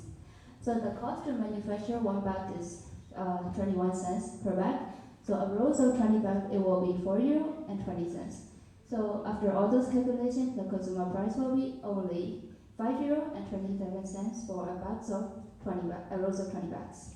So in the future, we plan to collaborate with Green's EU and Finnish University to develop and test our biodegradable bags using their expertise in sustainable and hygienic materials.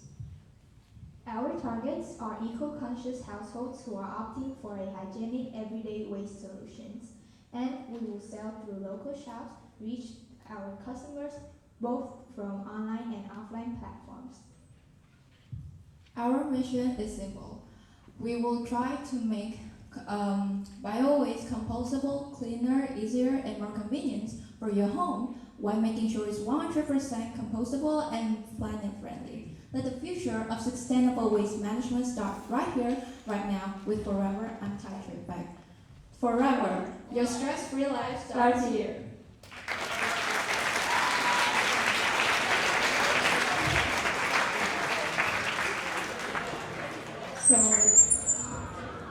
So this is our summary of our business idea.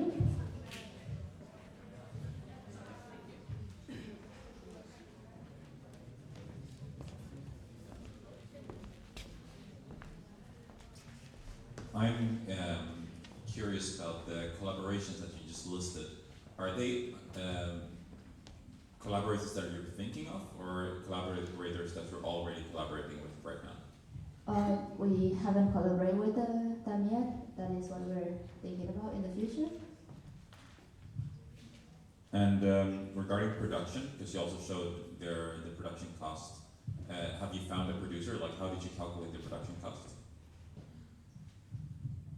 For these are estimated and approximate. Like, we just use the average and approximate cost, but we haven't found any like producers yet. All right. That is what we're having in mind right now. Okay, thank you. Oh, I have many questions, but I have another question. I'm also wondering the price point. Correct me if I'm wrong, but I think it's a little bit. It's quite a high price point for like €5.50 for 20 bags. Have you compared that to other competitors that sells bags, even though they are not as sophisticated as yours? How many bags do you get for €5 otherwise? I'm a little bit unsure about that. I just think it's expensive. Maybe I'm wrong. Yes, thank you for your question. It was a great question.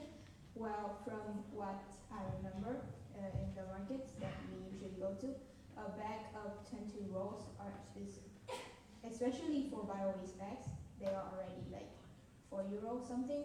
So €5 and ours are €5.27 per row of 20 bags.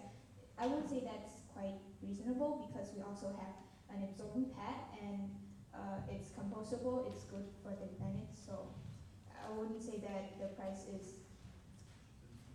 differences would be too unaffordable when we are regarding the quality.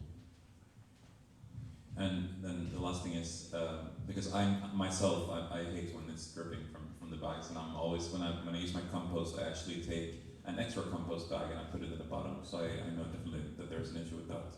I'm also thinking that if they would be very cheap, and maybe it wasn't even the whole plastic, maybe it was just a padding in the bottom, maybe I would buy them.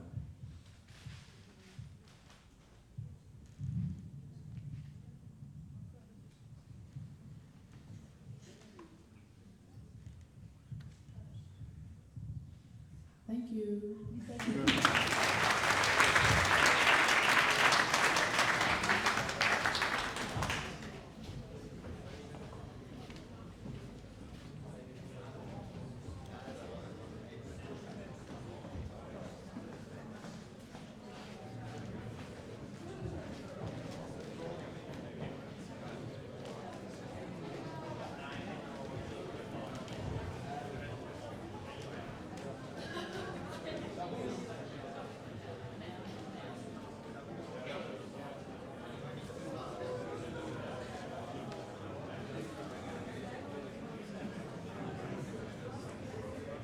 Got to get those photos in.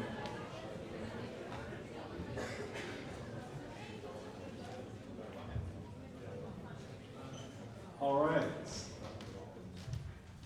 Let's introduce our next group coming from Latvia.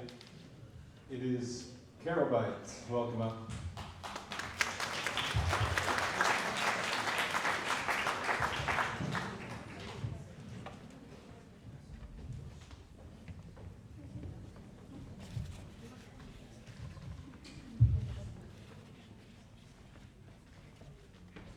So, hello everyone.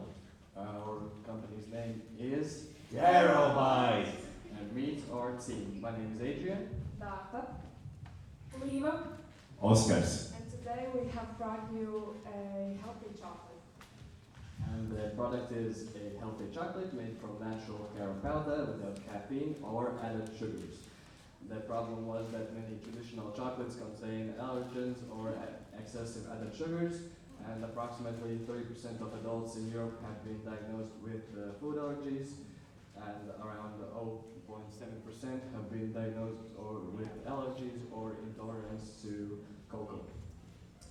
And our target audience are people with food allergies or people who want a healthy alternative to traditional chocolate. Okay, so comparing these two, caramel powder is a milder and healthier option than cocoa powder. As you can see yourselves, the recipe is made with all healthy ingredients. And our development plan is to finalize the recipe, certify it, start production, promote it, collect feedback, and scale the business. So this product supports a healthier diet, local production, and it's friendlier to environment. So the chocolate composition is to cost 45 cents to produce 1 pack of chocolate, and we plan to sell it for €1.49. And these are the sources we use to get all the information, and thank you for your attention.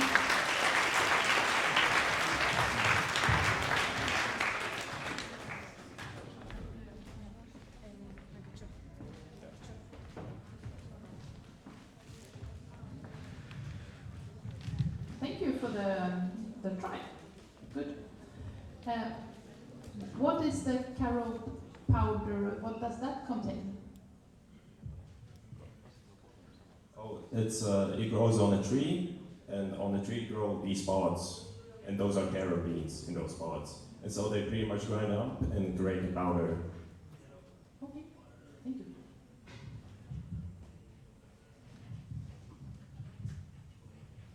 What's been the feedback when you've been, I assume, because we tasted them now, that you've given them to other people as well? Have you? Yes, we have. What has been the feedback? So we personally would think the first taste, when you first see it, it's kind of like dark chocolate, and after that it kind of develops its own unique taste. So some people have liked that taste, and some people don't. So mixed opinions. I think I just came from the Food Tech Forum yesterday, and I know also from working in that industry a little bit that the market around new innovative foods and various urban businesses is growing rapidly year by year in the past 15 years, so it's definitely an interesting market. Good luck. Thank you.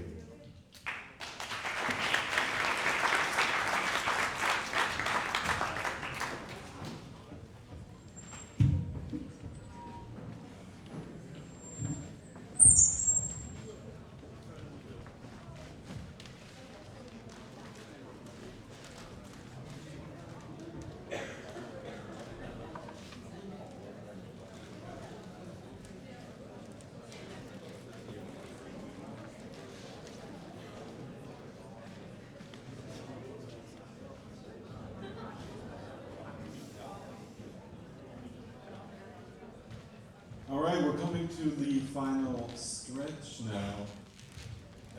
Credit to everyone here for keeping in a very respectful tone throughout these 2 hours. We have we have 6 more great projects that we're going to show. So can we give everybody who's gone these first 4 another round of applause?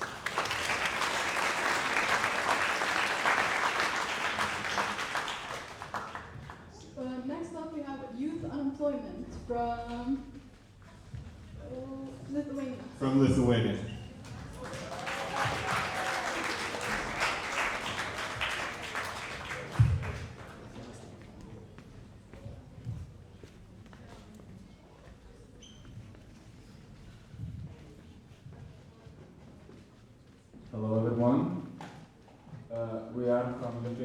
Our names are Doris, Faustus, Gela, Evan, Nicholas. Today we will be talking about youth unemployment and presenting our project, Job. Did you know that 80% of teenagers aged from 14 to 17 years old have faced difficulties in finding a job? We made an analysis including 65 job-seeking teenagers that were questioned. Out of those 65 teenagers, 34 of them found their jobs through acquaintances or contacts. 21 didn't find any job, and the rest found their jobs through other methods. To conclude, we can confidently say that most teenagers found their jobs through contacts, but what can those do that don't have this option? And that's where we come in. So in this slide shows the main features of our website.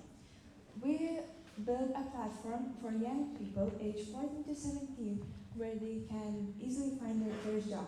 They can create their own profiles, search for job offers, and apply directly. Employers can also join that platform to post job opportunities and connect with interested potential young workers. We believe that our platform will help teenagers more easily find their first job and gain some money and responsibility. We keep our business costs low. Most of our expenses are for creating and designing our website and for small materials as well. By saving money, we can more focus on learning, teamwork, and some other practical experience. So the typical customer of Jobbit is a young person who wants to learn new skills, understand the job, and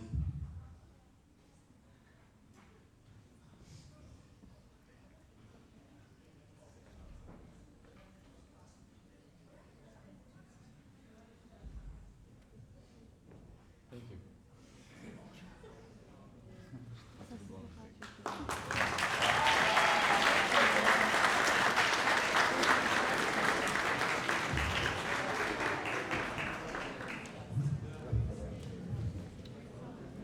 Come here, come.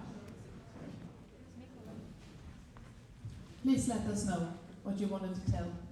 Take your time, no worries. Yes, no problem. What is your typical customer?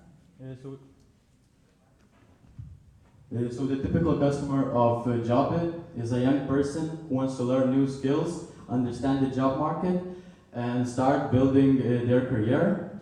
Our customers are usually students who are motivated, curious, and willing to take their first step into the world of work. Perfect, thank you.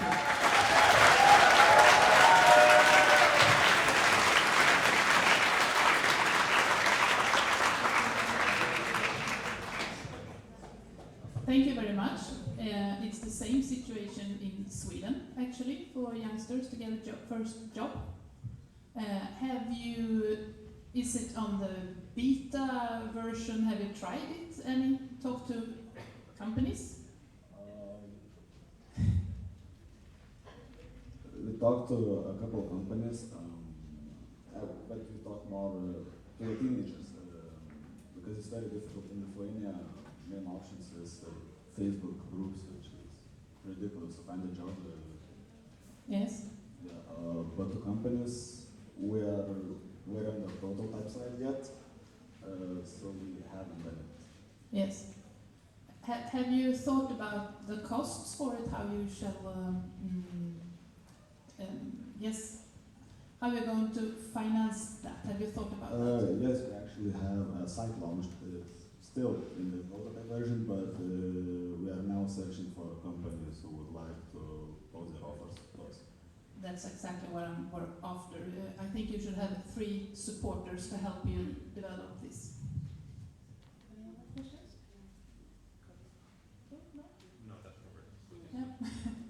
much.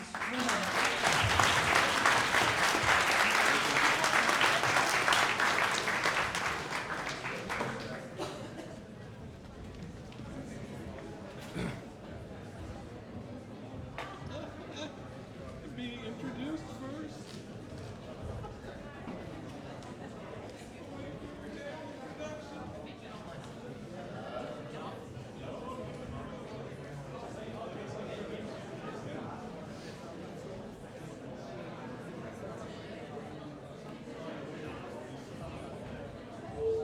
Okay, next up we have my very good friends, Meme Tag from Sweden.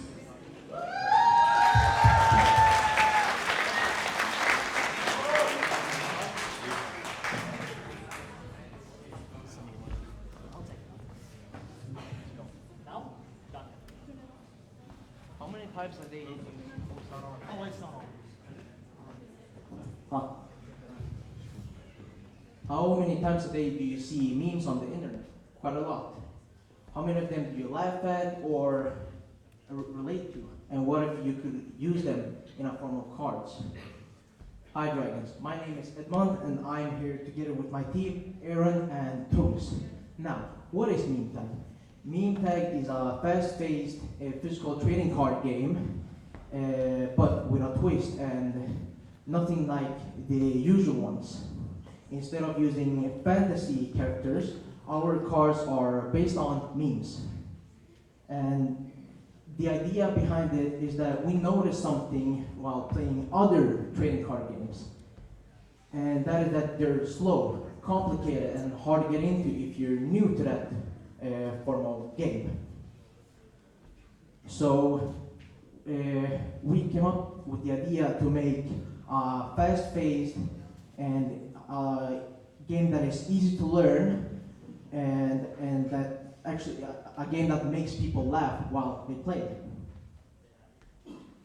So not only that, each individual meme cards has their own abilities and personalities, which has a huge part on the actual gameplay. So we wanted to create something special, different from the others, something new, something that attracts customers. So they can try something new, so they can experience the true form of trading card games. Now, on to my teammates who will explain more about how the game works and how we're gonna make our product stand out. Thank you. All right, so as you see here, we, as TCG players, as trading card gamers, we analyzed and played most of these card games, and we analyzed every single problem or any difficulties that we found in each of these games. So basically what we did was we took those problems and we threw them out of the window like a quarterback. Sorry.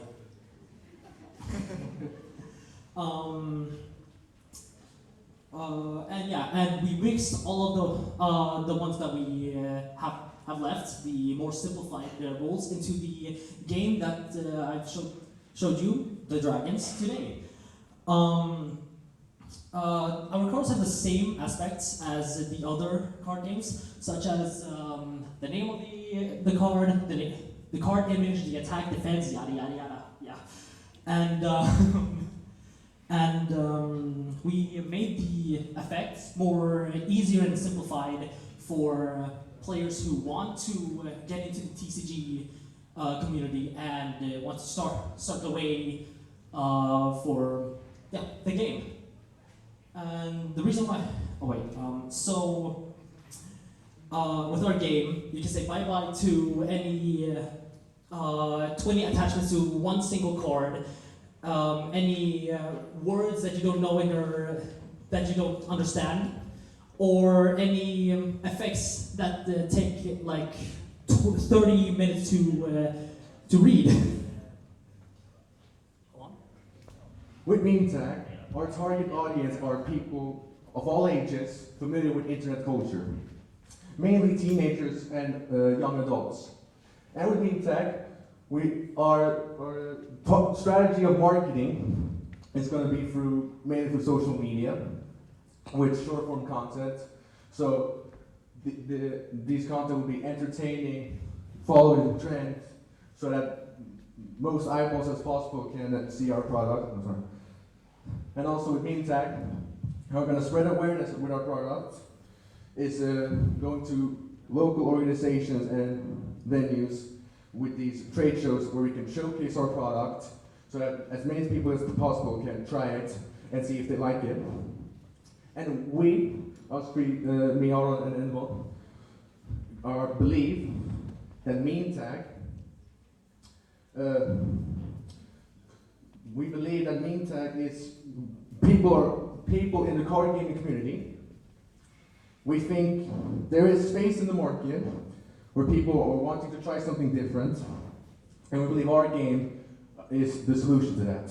And that's why Meme Tag is the card game where is a new way to enjoy memes outside the screen. Thank you. Thank you so much.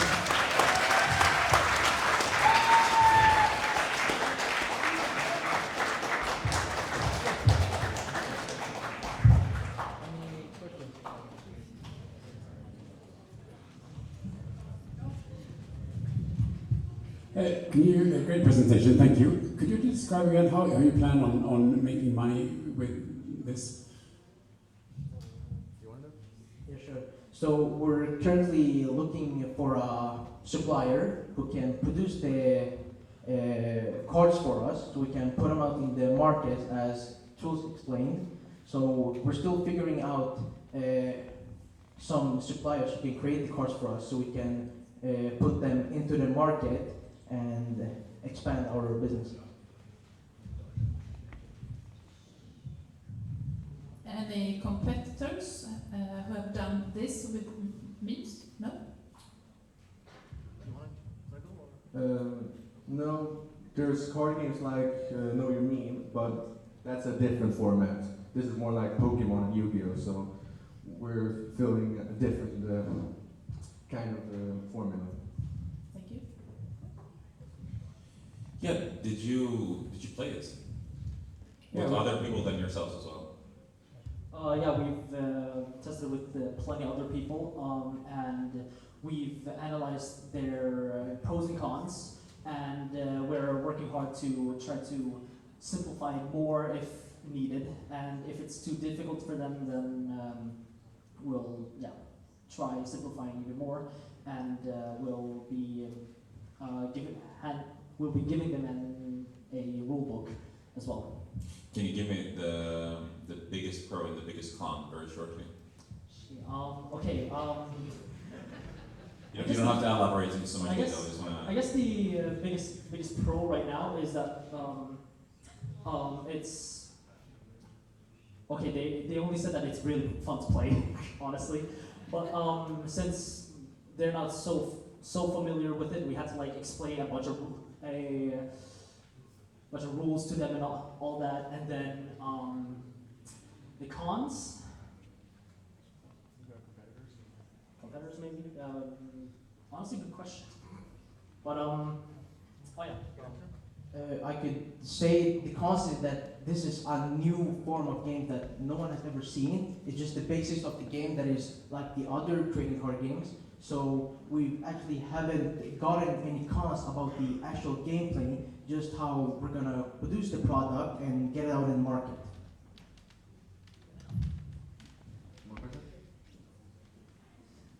No, that's all. Thank you.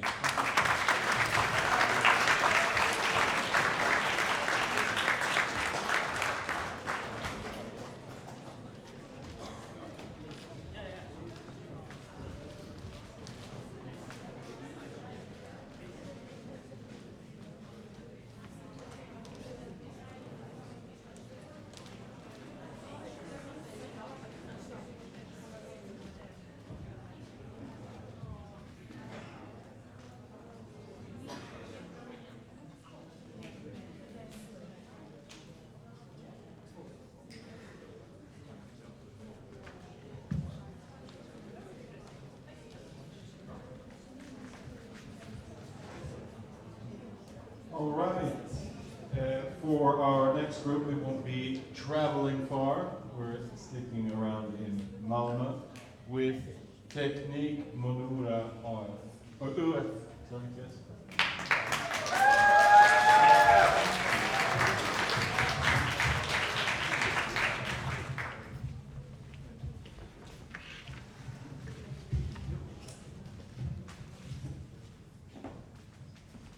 everybody, hi Dragons. We hope you are doing well. My name is Manuel, this is Anna and that's Khadija. As you know, the market is filled with mass-productive items that lack real soul and characters. Our vision at Technic Menorah is to change that by offering customized 3D printing products. We don't just sell products, we provide the opportunity to give something fully unique, personally designed for the recipient, the perfect gift. In our production, we use 3D technology to work quickly and easily. We can create a product directly from a customer's idea without costly setup. Every item can be adjusted to match exactly what each person wants, making us much more flexible than the traditional manufacturing. During our operational period, our UF company has successfully generated stable sales by offering personalized and ready-made gift solutions through 3D printing. We have maintained low production costs thanks to owning our own 3D printer. In our first month, we held an event and we sold 18 products for approximately 1,857 Swedish kroners. The surplus has been reinvested in new filament and further developed of our product range. We identified a clear demand in the gift market where customers, either private people or a company, seek personal and unique gifts but often lack the time to create or find them themselves. To meet this demand, we focus on selling our 3D printed products as ready-made, personalized gifts for holidays, birthdays, or other special occasions. Through this strategy, we positioned ourselves as a convenient and creative alternative on the market. And here are our two most demanding products that we sold during the month in Halloween. Rather than explaining them, we'd like you to experience and feel the value yourselves. By showcasing our products in person, we're able to receive direct feedback and build a customer relationship. Our event also helped increase our visibility and led to more custom orders afterwards.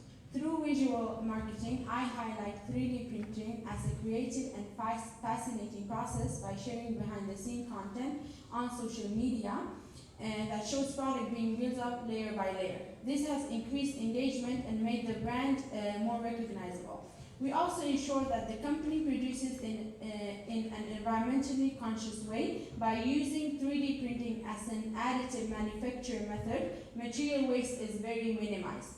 And by choosing PLA filaments, a bio-based and biodegradable plastic, the company has reduced its environmental footprint. This has strengthened the company's image as a responsible and modern alternative on the market. We don't just create products, we create stories shaped by people. We're Technic Menorah and we're building the future with 3D.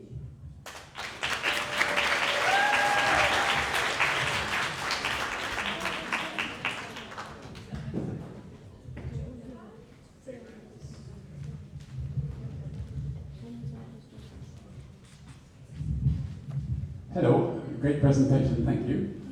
I'm just trying to understand what the product is. It's a 3D printer or is it the service of 3D printing? No, we have a 3D printer and based on what people want, we create that. Like we're doing the sketch and the image and if the person wants it, we're creating it with the 3D printer. It's a machine. So if I say I want to build a house and I want to know what the house looks like, you can make a mini model for me? Yes.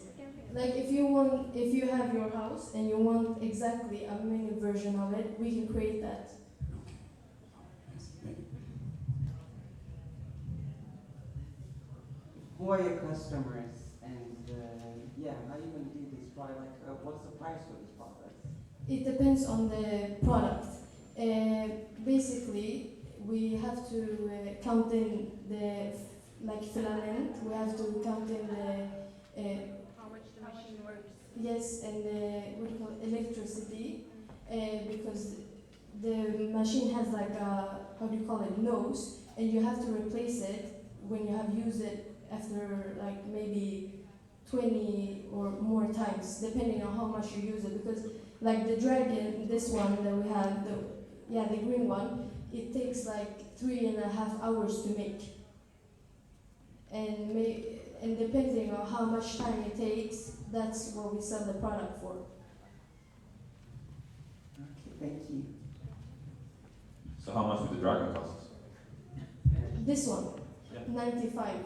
And we're making Sweden crowns, and we're making maybe 50%, what do you call it, like wins. Yeah. So we always make like 50 to 70% wins, because we think that's good. When we have like showed the products to people, they always tell us to hide the price, because they think it's a good thing and we're spending a lot of time to make it. Yeah, I would also say hide the price, because I'm just thinking if you make 50 krona, which is 5 euros for people who are internationals, in 3 hours, it's going to be hard to create a sustainable business long term. Yeah. Did you have any customers yet? Yes, Yeah, we have sold for very much product. 18 products. We have sold for 1,800, and we have made a lot of profit. Congratulations. Thank you. Thank you.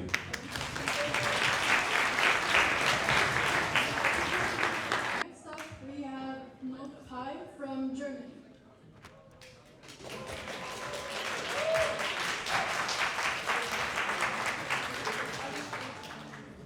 Hello, ladies and gentlemen. Hello, dragons. My name is Karl, and I want to present my project, NotePie. I will also demonstrate the prototype later to you. Let me ask a question. I bet all of you have already used a notebook or a laptop in your work life, in your everyday life, and the same is also for most students, because schools are starting to digitalize. And there are still problems with normal notebooks. For example, firstly, students only use these and don't really understand how they work. And even though schools have computer classes in which they try to teach students these skills, they only teach software skills, so how to write an essay, how to create a video, but they don't teach the hardware and the deeper understanding. The third point is that there are some kids, but they are firstly really rare, and secondly, they are really expensive. A big problem also is that normal notebooks, and also these kits that I mentioned, aren't really reliable, and they aren't also sustainable, because the components are glued together. Why is not the solution? It's a modular laptop kit based on a Raspberry Pi, a system on chip, as you can see here. Modular means that your students buy a kit with some very basic components and can choose the accessoires for it, or can make their own, because the kit also contains guides and help to make own components. And the kit is based on the principle that the students build, understand, and then customize their own laptop. This kit, as I already said, includes the basic components and instruction and tech support, online tech support, which makes building the kit as easy as building a Lego. And this kit, of course, then encourages creativity and problem solving, and improves the sustainability of the notebooks, because there are no glued components. If you buy one kit, you can use it even in 40 years, because everything is interchangeable. How I make it work? The production cost, including material and labor, is about 320 euros. And I aim to sell the kit for the price of 399, which makes a profit margin of about 20%, making the product both profitable and fair to sell. The target customers would be, of course, schools and other educational projects and makerspaces. The sales channel would be, of course, an own website, social media, because a lot of companies nowadays use social media, but also direct partnerships with schools. The progress and the next steps. As you can see, a technical prototype is already finished, so that means that all the hardware is already tested and improved to work perfectly. Next steps would be designing different case variants and testing them in larger scale pilot testing in schools. Small scale testing has already been completed, and the students said that it would be a really great alternative because they also hate it if the notebook gets broken and they have to wait 3 weeks for repair, which is also expensive. After the pilot testing, which would be in about 1 month, and which would take about 6 months, the kit would be improved based on feedback, and after 1 year, probably, the market launch is realistic. In conclusion, this kit is building the future, one student at a time. It empowers students to build on technology and also understand it. It turns curiosity into real technical skills and inspires the next generation of problem solvers and makers, and maybe entrepreneurs. Make learning hands-on, affordable and sustainable.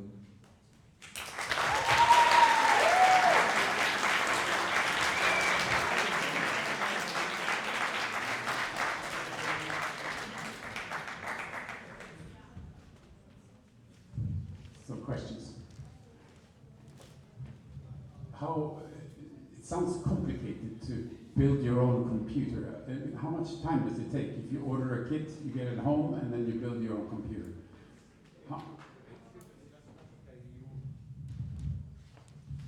The base kit is really easy to build. It takes,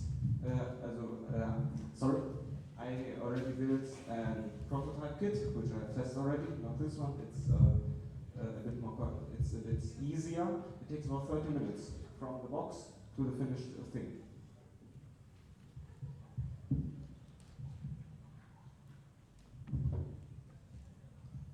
I also have a question while you're picking stuff there. Why would I get this one instead of a Remarkable or an iPad or a notepad?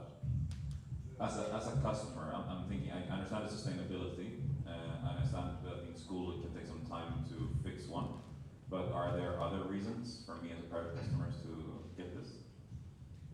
Yes, because it's because the controller here, the Raspberry Pi, isn't a normal market piece. It's better. It's better than a notebook for the same price of 400 euros, because normal notebooks use hardware regulators to limit the hardware, that it can't reach its full potential.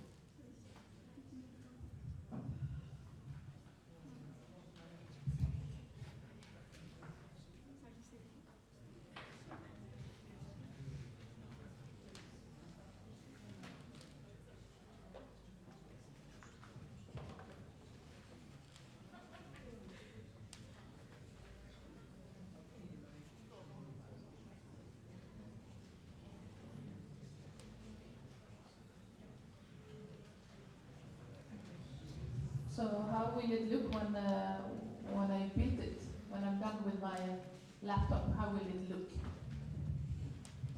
It would look just like a normal laptop, but instead of USB ports and screen ports, you would have expansion slots where you can fit your own slots inside. So everything is completely customizable. It would be of the same thickness and size. Impressive, thank you.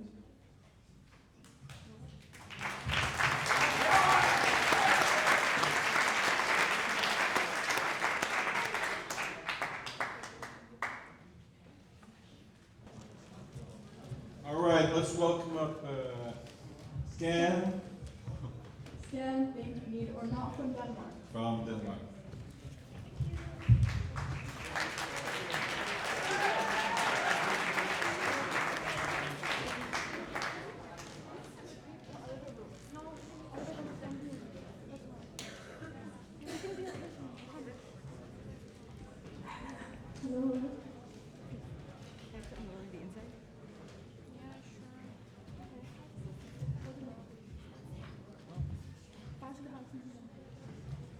Hello everyone, and hi Dragons.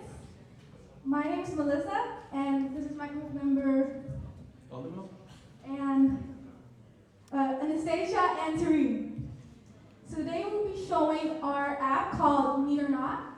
And when creating our app, we want to focus on a problem that aligns with our lives.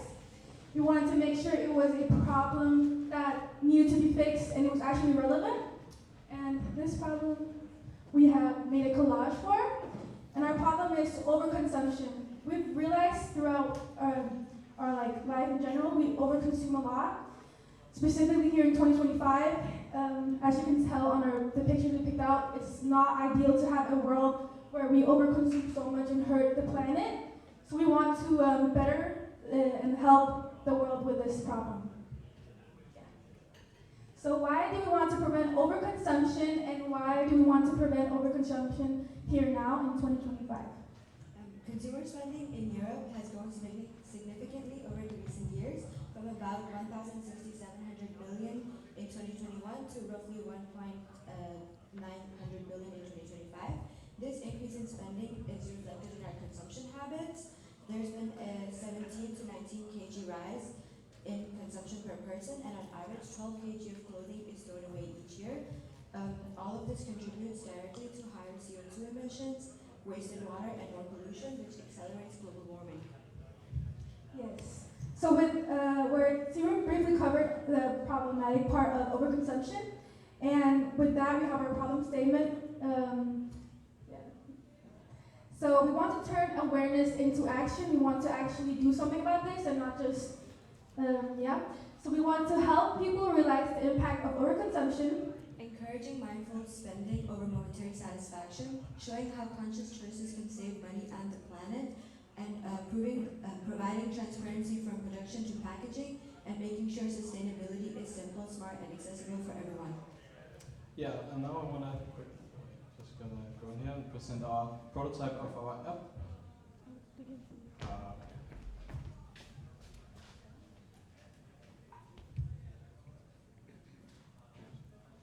Right, so as you can see here, our app is divided into 5 segments. We have avoided, with the top 3 being statistical, where you can see your avoided purchases, your CO2 saved, and your water saved. We then have the main component of our app, which is the scan product, where you scan products that then get stored in your inventory.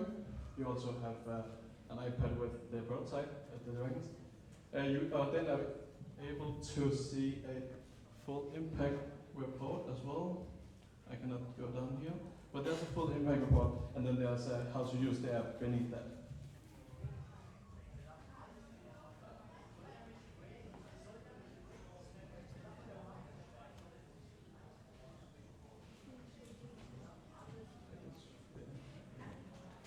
So here you can see the business model that will help us to make our ideas successful and profitable. One of the most important factors there is value proposition.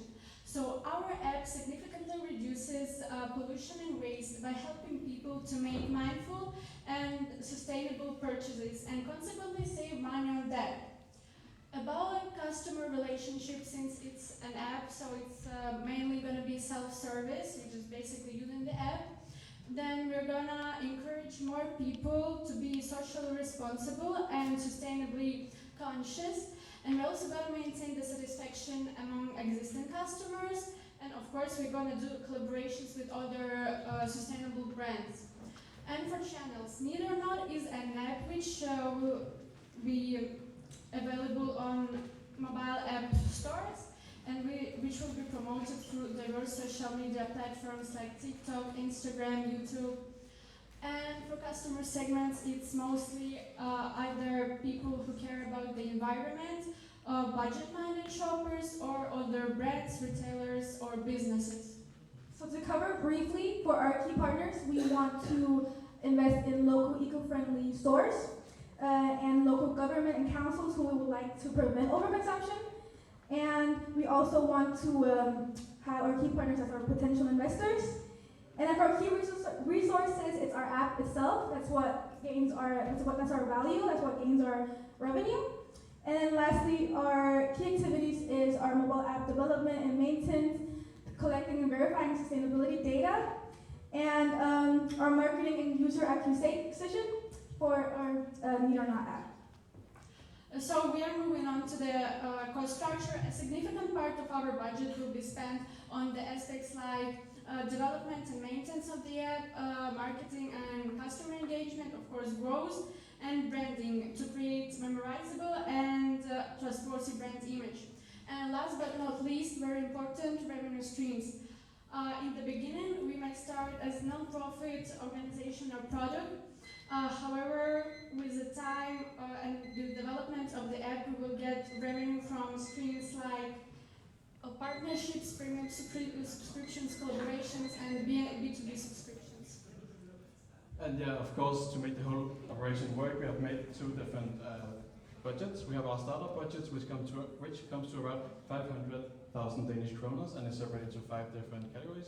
We also have made a 3-year financial plan, where we can see that in the first 2 years we are in a loss, which is normal for new upcoming companies.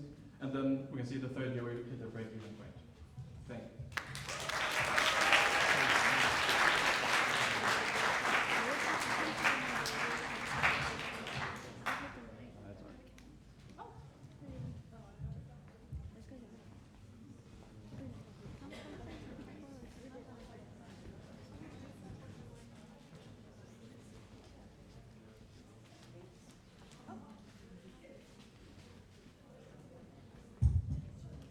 Thank you so much for a great presentation. Thank you. Love the energy, by the way. Thank you. Thank you. So, have you checked the demand for these products, like within the store, retail stores and stuff? Well, since it's a prototype, we haven't really looked into like the demand in like in the real world, but we looked into the group we had ourselves. So we actually really need to track our overconsumption, since we buy things we don't actually need without really thinking about it. And as well as on like social media platforms such as TikTok, you see people buying like over 100 Stanleys to only one person. They can't really use all of that. So that's also when we like discovered that we need to do something about this, because no one's actually taking accountability for the fact we're just buying things just to buy it and not anything. Yeah. I think pretty much all of us are guilty of doing that. But what would make me as like, if I was a buyer of this product, like what would make me go and take photos? Like it's taking photos of my whole closet, for example, right? It's not about taking pictures of your whole closet. It's more about like when you're in a store, like let's say you're in Sephora and you want to buy a new bronzer, but like the thing is that you don't always need a new one. For example, me and Melissa, we usually go shopping and we just look at stuff and we're like, oh, I haven't tried this one, I want to get it. And then like we don't really think about the fact that we already have something at home. We don't really need a new one right now. So the idea behind it is that you scan it and then you see that like how much CO2 or like how like the production process and the product itself, and when like you're done with it and like you throw it out, maybe you're not done with it and you just buy it, like what effect it also has on the world too. So the idea is to like kind of make us think about the effect that it also has on the world and the fact that we also don't need it, so we ourselves save some money and also prevent overconsumption in that way.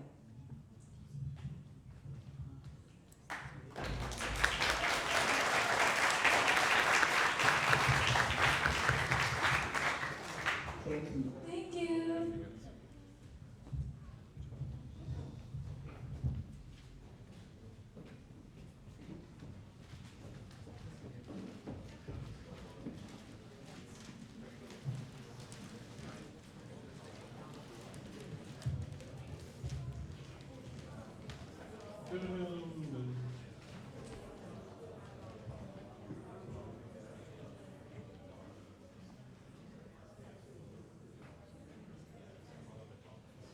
We've come to that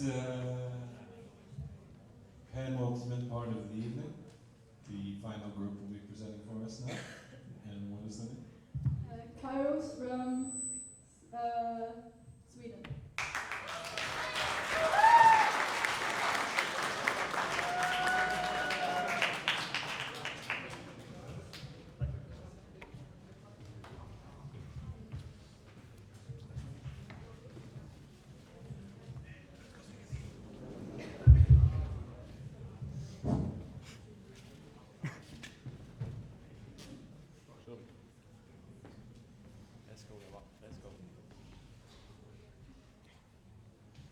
It's crazy how much my high school choice has shaped who I am today. But too often, that choice feels more like a gamble than a thought-through decision.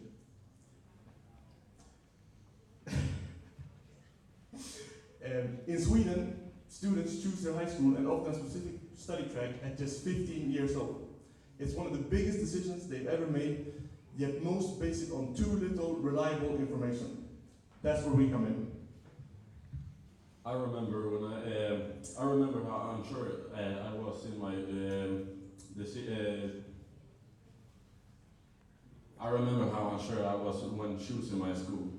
All my friends were heading to a school that sounded great, but something didn't feel right. I followed that anyway, and I ended up switching schools halfway through the year. That experience inspired us to create Kairos. Kairosguiden.com is our platform. It will help students to make a wiser and more confident high school choice.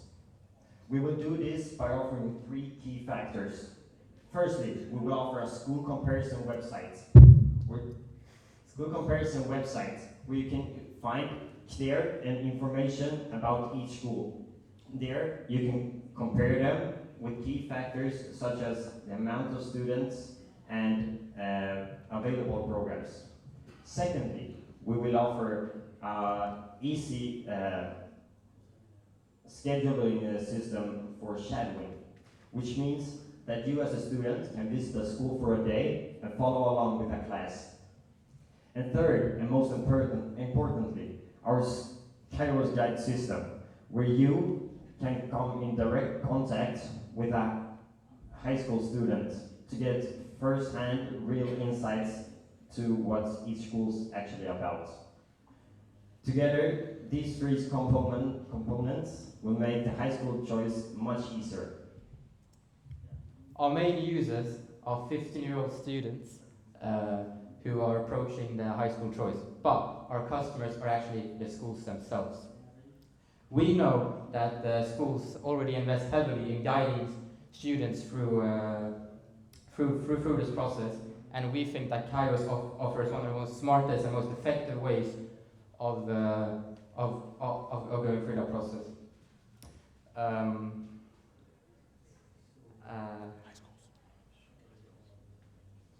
And we will also be giving valuable exposure and visibility to high schools and to the future students of the high schools.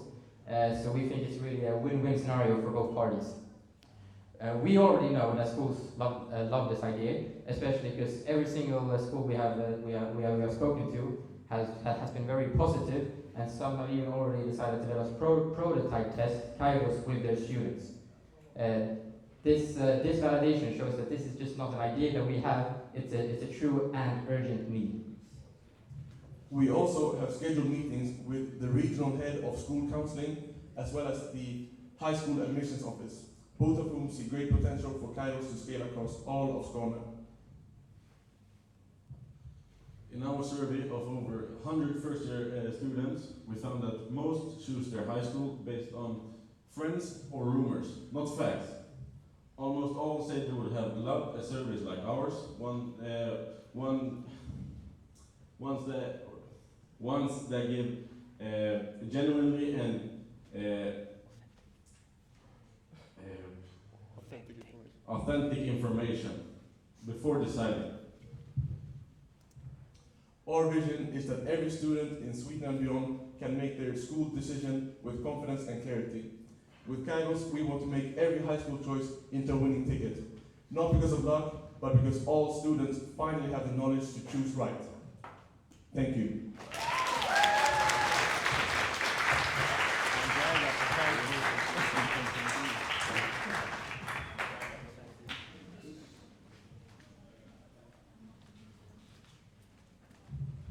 Thank you.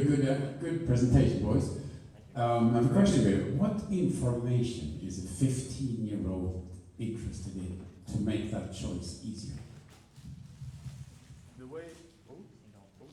The way things work now, according to our own market research, is that most choose based on rumors. Like you heard from somebody that it's a good school, but you can't actually pinpoint why it's a good school. You just heard it somewhere. Or they choose based on where their friends are going. I chose my school because my best friend was going to that school, And now I know that wasn't the smartest thing to do. What does the competition look like? Is there any other sites out there like School Parent and things with information about schools, or how do you find it today? There are sites that show some of the most elementary basic information, such as the amount of the grades you need to get into the different schools and such, but there aren't any that provide the simpler ways of booking shadowing sessions, which is the school counselor's #1 method of helping their students with choice, and there aren't any methods of getting like not face to face, but from students to senior interactions where you can ask questions about their specific schools. So how will you get that information to put it into the database? Yeah.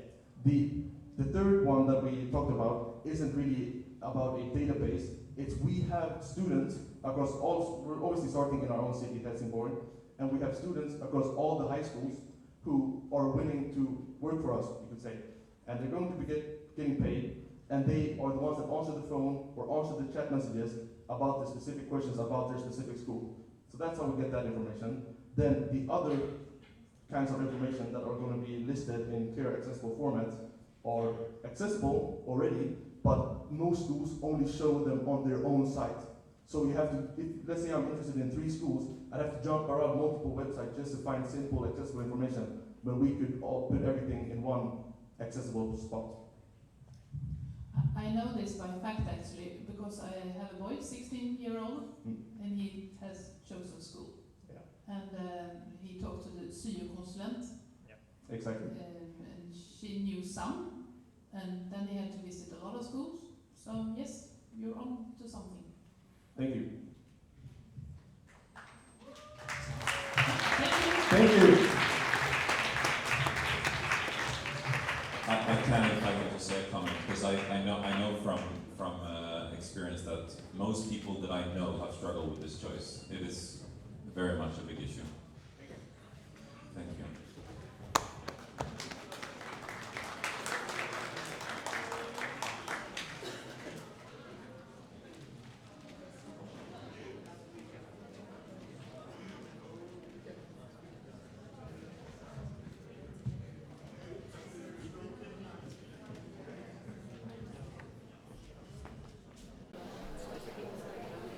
All right, would you believe that 20 presentations, all incredible, and you all survived? Give yourselves a round of applause.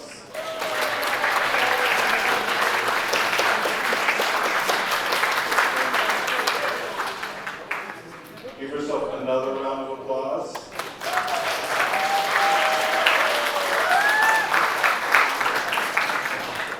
And let's give a round of applause for our guys who listened. Give them their feedback. Maybe we could applaud a little louder. All right, so we're going to need about 10 minutes for our dragons to deliberate. So you guys can feel free to move about for a little bit, but I will be calling you back in here in roughly 10.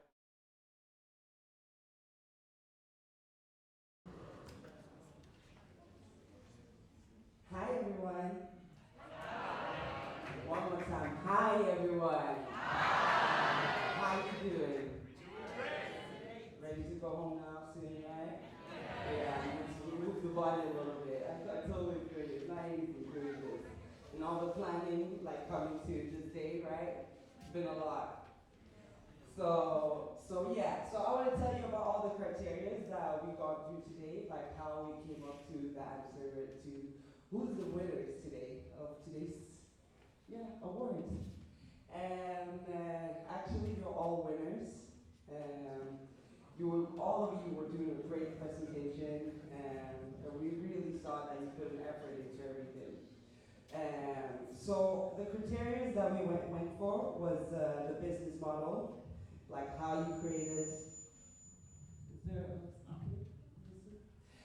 So how you created the business model, like what you thought about, how you created it, if it was well thought through, and the product and the service, and also the presentation. Some of you gave a lot of energy.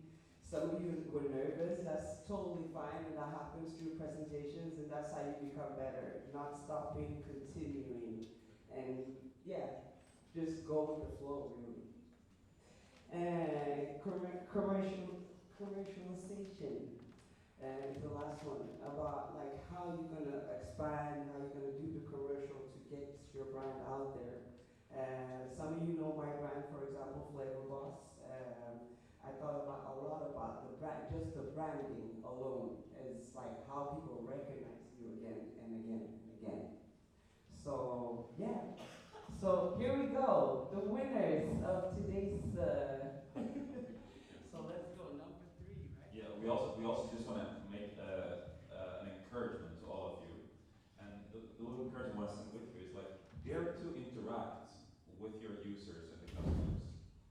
We know that a lot of you are in the beginning stage of this project as well, or this business, because you're also in the beginning of the school year still.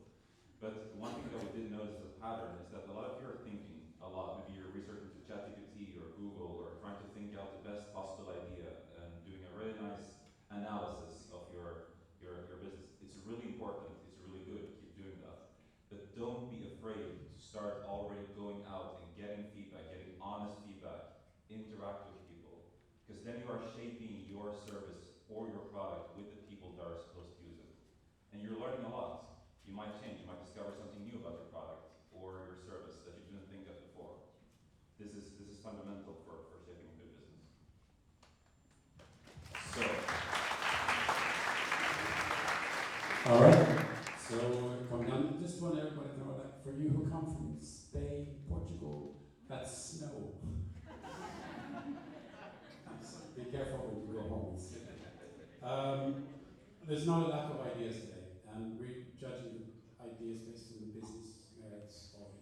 And it's take an idea, which is maybe 10-20% of what you do when you start a business. The other 70-80%, 90% is how do I market it? How do I sell it? How do I produce it? What's the cost? What's the sales? Where do I start? How do I make a prototype? And that's also what we included here tonight. But for the third prize is a group of people that have solved or started to solve an everyday problem that we all face in our households. As a dad, I'm always carrying out trash bags that's leaking. So we would like in the jury and the dragons to give the third prize to Forever from Finland.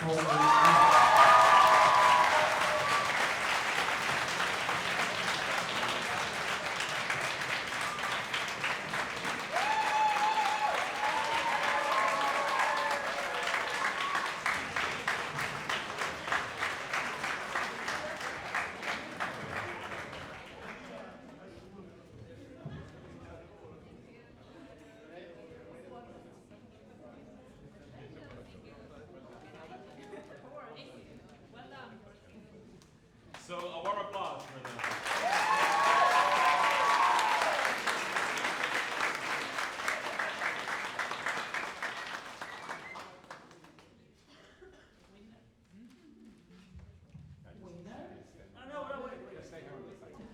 Winner number 2.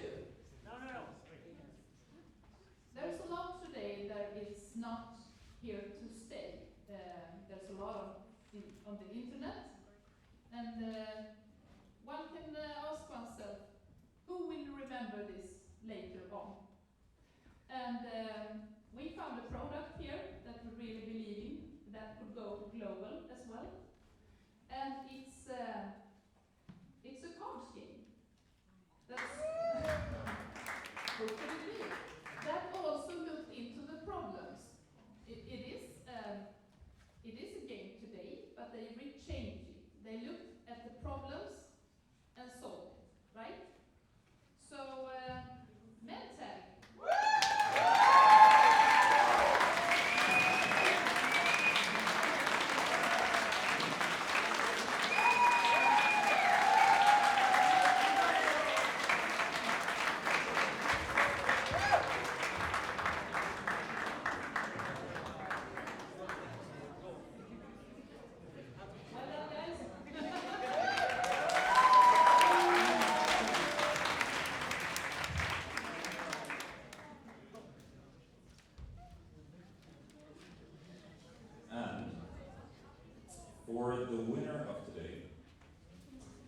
is a group that seemed to have done a very well thought through market research. They also came up here and presented coherently so that we were able to understand what they were doing and how they were going to make money on what they are doing. And we do see a big market potential through their ads. We also appreciated that they started already to interact a little bit with their possible users, and they are able to, even though it's not fully developed and created yet, still able to continue doing that in a way that will give them more and more feedback on what they're doing. They are helping a lot of people to move forward, and the winner of today, or will help a lot of people to move forward, the winner of today is Mobility App.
But also a really warm applause to everyone in this room, please.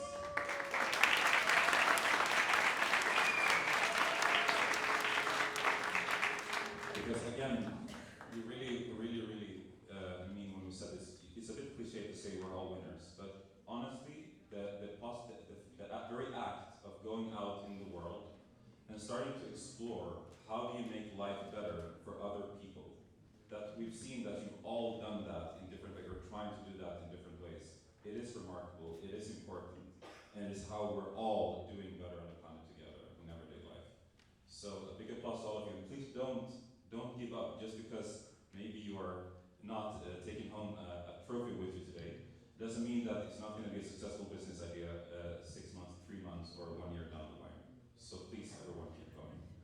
A big round of applause for everyone.